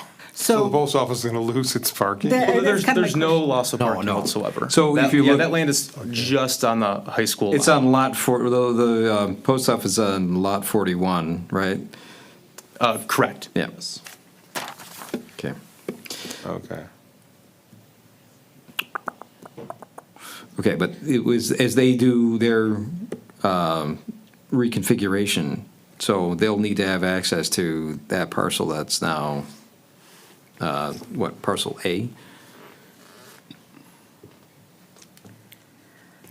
Yes, it'll still be a public street that they'll have the flow of traffic on, but it'll just be officially owned and operated by the city. Okay. I'm just trying to envision how they're, because that turnaround is awful. I don't know how we haven't gotten away with, or how we've gotten away without any major incidents in that section for a long time.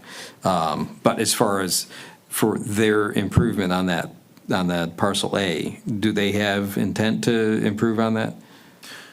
So it's part of the reconfiguration. Yeah. And so I'll dive in a little bit of history of parcel A as well. Okay. And so right now, that lot 5 is currently one lot. And so one action that the council will be requested to make is to split off this eastern 60 feet, so the area shaded in red from the parent parcel. And so, again, diving into history, we identified that 50 feet of this red lot was already deeded to the city historically for straight purposes only. And so that lot split will include 60 feet, which also has the location of where the post office mailboxes are as well. And so from that area east, the city will have full access and control over to manage that right of way.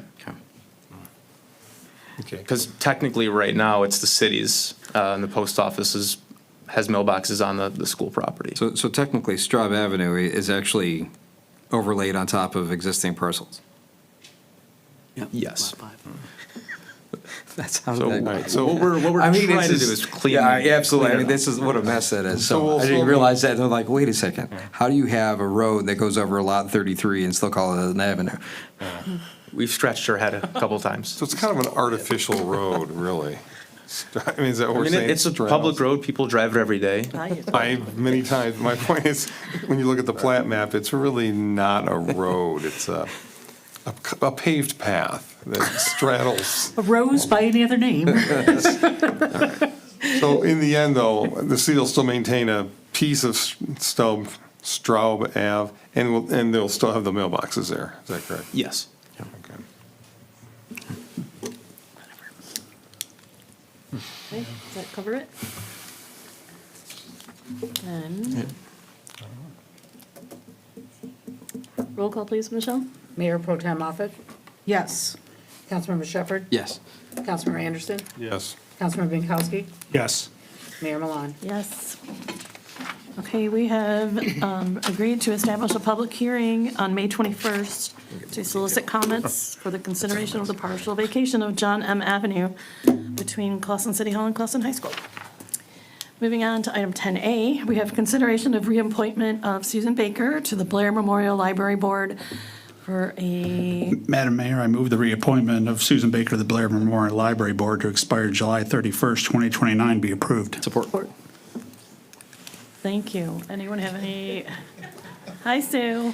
Does anyone have any questions for Ms. Baker? I think let's just go for this vote then, shall we? Councilmember Shepherd. Yes.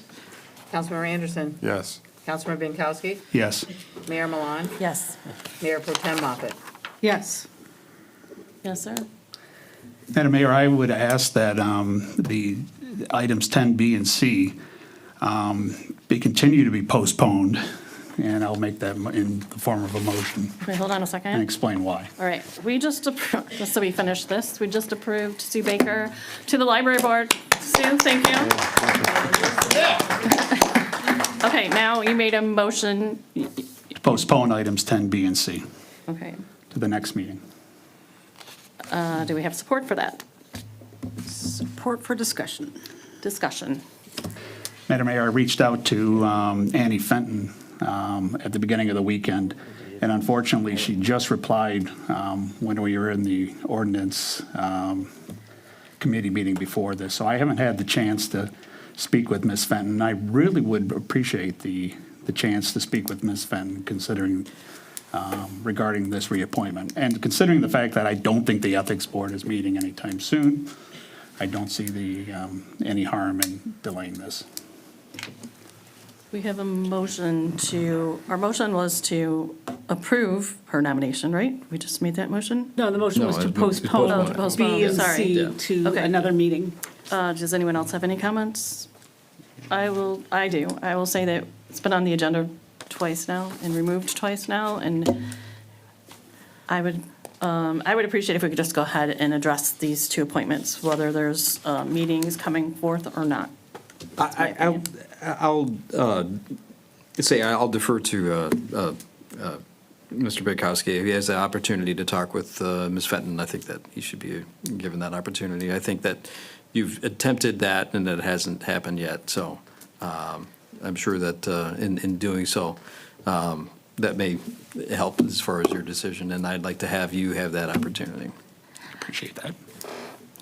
I would concur with that, and I would also say, just on it, since we like technicalities, on Ms. Fenton's form to be reappointed, she's actually missing the signature of the chair.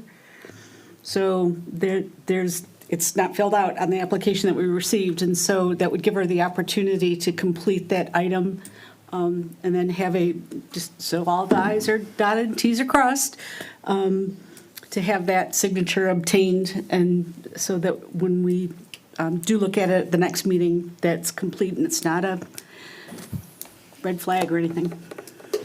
Okay, and again, I'll just say, it's been on the agenda twice, but. Teresa Charm. Mr. Baker? Yeah.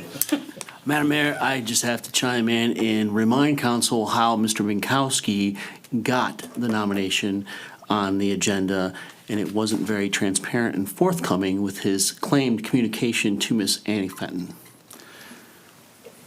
I'll mention that that's one of the things I want to clear up with Ms. Fenton, and that's why I wanted to speak with her.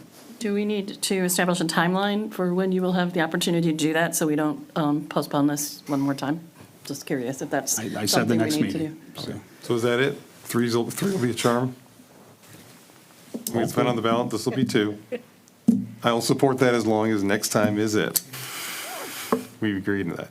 Come hell or high water, come Hopefully you have a time machine, because if it's the third time we don't do it, what are you going to do? done. Force majeure may be presented, right? So, Roll call, please, Michelle. Councilmember Anderson? you were voting to defer. Postpone. Yes. Councilmember Binkowski? Yes. Mayor Milan? No. Mayor Pro Tem Moffett? Yes. Councilmember Shepherd? Yes. Okay, thank you. Ms. Fenton and Ms. Clute-Cuban, you are going to be on our agenda for yet one more time. We hope you feel popular. Okay, we have taken care of everything under item number 9, and we just got through item number 10. We're going to move on to item number 11, which is public comments for items not on the agenda this evening. So if you'd like to speak for something that's not on the agenda, please come forward and state your name and your address. Good evening. Good evening.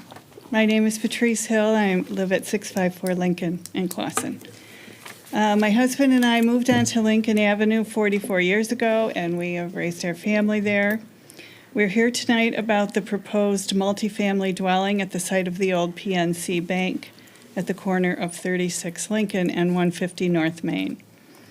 Recently, we attended the Planning Commission meeting where we asked for details on the site plans, mostly regarding the entrance and exits to the building, and we were referred to City Council.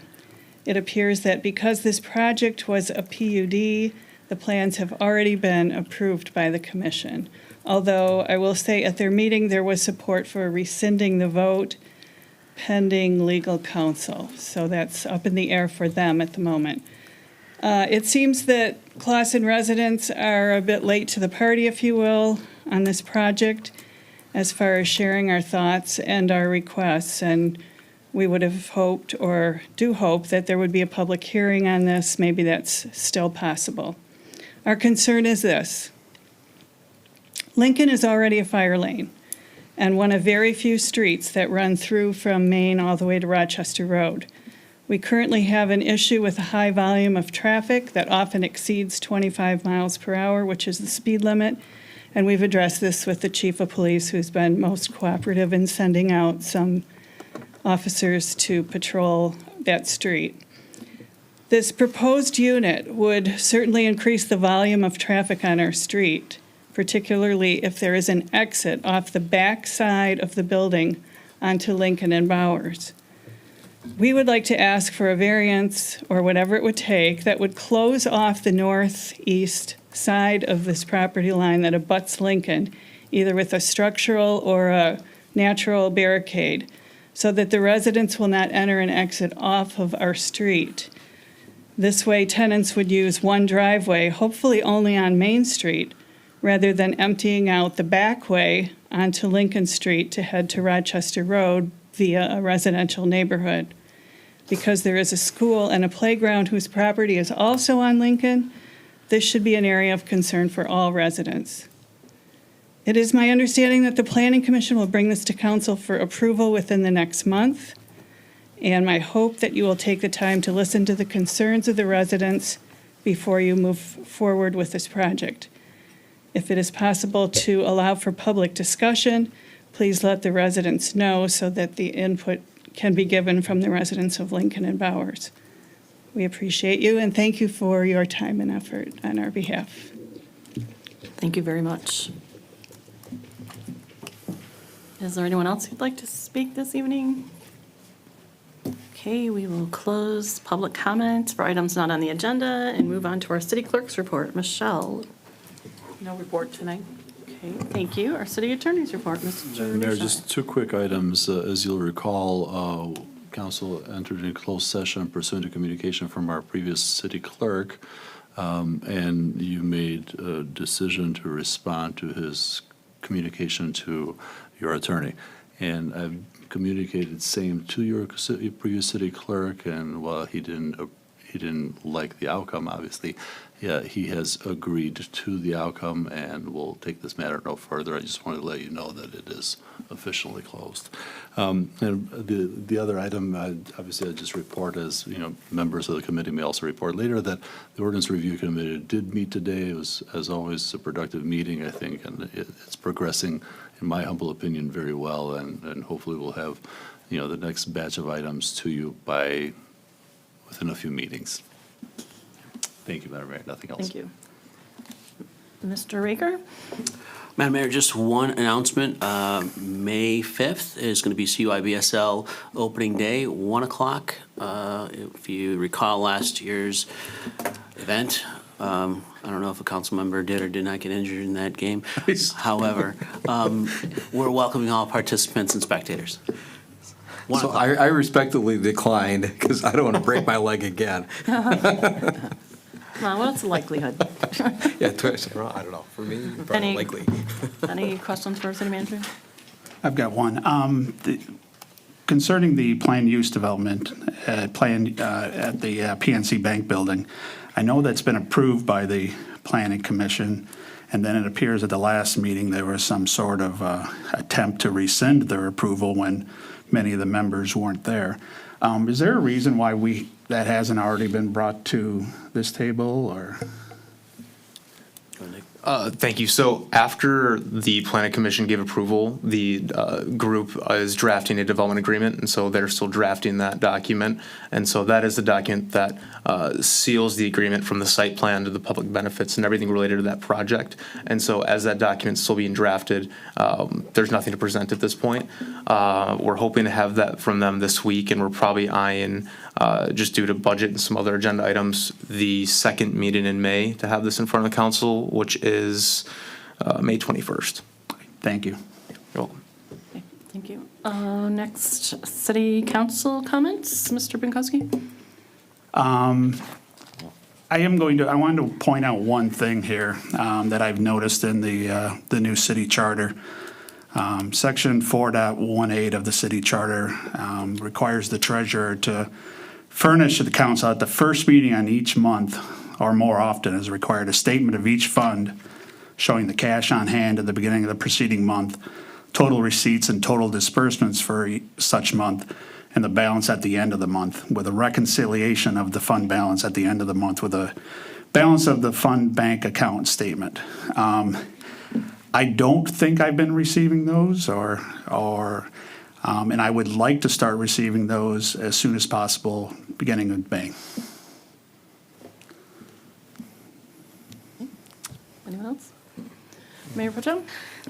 So at public discussion, someone did ask about a public hearing. There is a lot of chatter about the PUD, and I know you said that you were going to have some council conversations about it. Is there any plans to have a public hearing about it, or is there, what are the thoughts on that? Yeah, so as part of the PUD approval process of public, sorry about that, that's important. So as part of the planned unit development process in our zoning ordinance, a public hearing is required, and that did occur during the Planning Commission meeting on February 7th.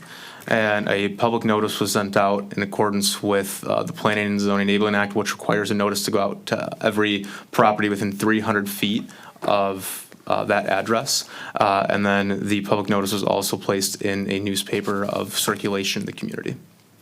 So that happened, and then I think a lot of people, there was a news story in the paper that we get on a regular basis that brought it to a lot of people's attention.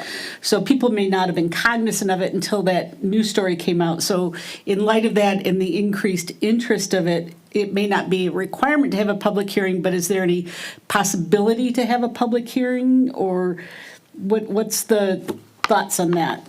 So I think there's certainly always an opportunity for the public to speak during the public comment sections of city council and planning commission meetings, which we always encourage. But there was not an additional public hearing sent out is because it requires one that was met. And so during an application for a variance or a planned unit development, their fee includes the cost for sending that public notice. And so, for example, the planning commission doesn't have spending authority that comes from city council. And so since they don't have the ability to spend funds, that didn't occur, as well as just the fair and equal treatment of all developers in the city. And so if the city council wished to have some type of public hearing, obviously residents can speak during public or items on the agenda or not on the agenda as well. So there's certainly an opportunity for the public to chime in on this. And just so I understand the process, like when you said it would be, I wrote it down, I forget, May something, it would probably be on the agenda. Yeah, and just tentatively, obviously there's But so when it's on the agenda, is it a first reading, second reading, or it's on the agenda, the decision's made, done and done? So that if the public wanted to, like, they need to be very aware of when it's on the agenda, or is it a 2-reading thing, is my question. Kind of dives into the legalese of it, because the council may have some requests to change the agreement, can be approved as presented, denied, have some adjustments made. Could it be 1? Yes. Could it be 2? Yes. So it is kind of open for dialogue. Okay. All right, thanks. You're welcome. Councilmember Shepherd. Go ahead. Or Councilmember Anderson, you guys pick. All right, I saw a disturbing video just recently regarding traffic. There were 2 cars that were driving, exceeding the speed limit, going northbound on Washington. And as we move forward with some of our road repairs, is there anything that we can do to consider additional traffic calming to try and prevent some things like that? Because I just anecdotally, I just seeing more and more stop signs being completely disregarded. I would take that, we'll take that into consideration with AEW and just moving forward to make the community as safe as possible. Okay. So there are some things as far as the optical narrowing of streets with lines and whatnot that could potentially be additional cost, but I believe the chief heard you loud and clear as to where this is occurring. Okay. All right, perfect. And the other thing is, I believe it was just last week, Royal Oak approved a PUD. It was on Rochester Road, just south of 14 Mile, and it's exactly across from Clausen Steakhouse. So in their process of a PUD, was there any notification that we received prior to their presentation and approval of the PUD?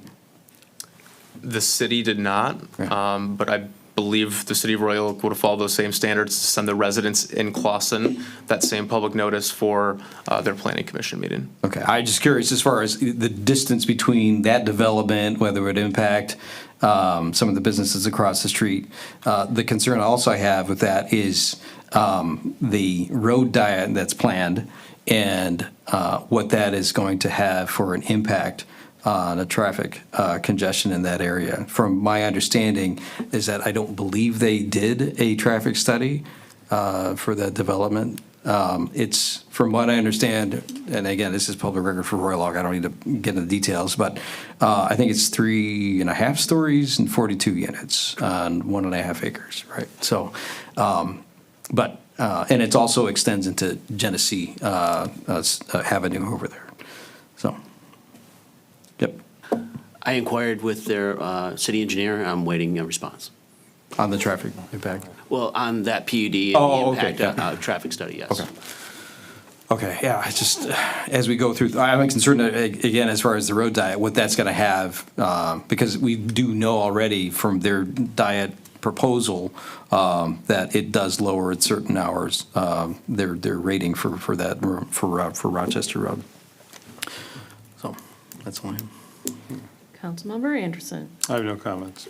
Okay, tomorrow at the library at 6 PM, there is a gardening presentation, and I'm sorry, I don't know who it's by, but I hear they're fantastic. So it's spring, everyone wants their hands in the dirt. Let's go give them some good support and learn some good things to make our place all look better. And then we've talked about the PUD a lot tonight. There is a DDA meeting tomorrow morning at 8 AM. And I believe the developers will be present to give a presentation and hopefully walk away with a letter of support from the DDA. That's what it said in the minutes. So if you are really interested in that project and you're free at 8 AM, stop by City Hall and we'll be in the community room. We'd be happy to let you meet the developers and perhaps you could ask some questions then. And other than that, thank you everyone for a very productive meeting. Thank you for those of you who came to join us tonight. Who wants the pleasure of making the final motion? I move we adjourn. Support. Thank you. Roll call, please. Councilmember Binkowski? Yes. Mayor Milan? Yes. Mayor Pro Tem Moffett? Yes. Councilmember Shepherd? Yes. Councilmember Anderson? Yes. Thank you. Meeting adjourned.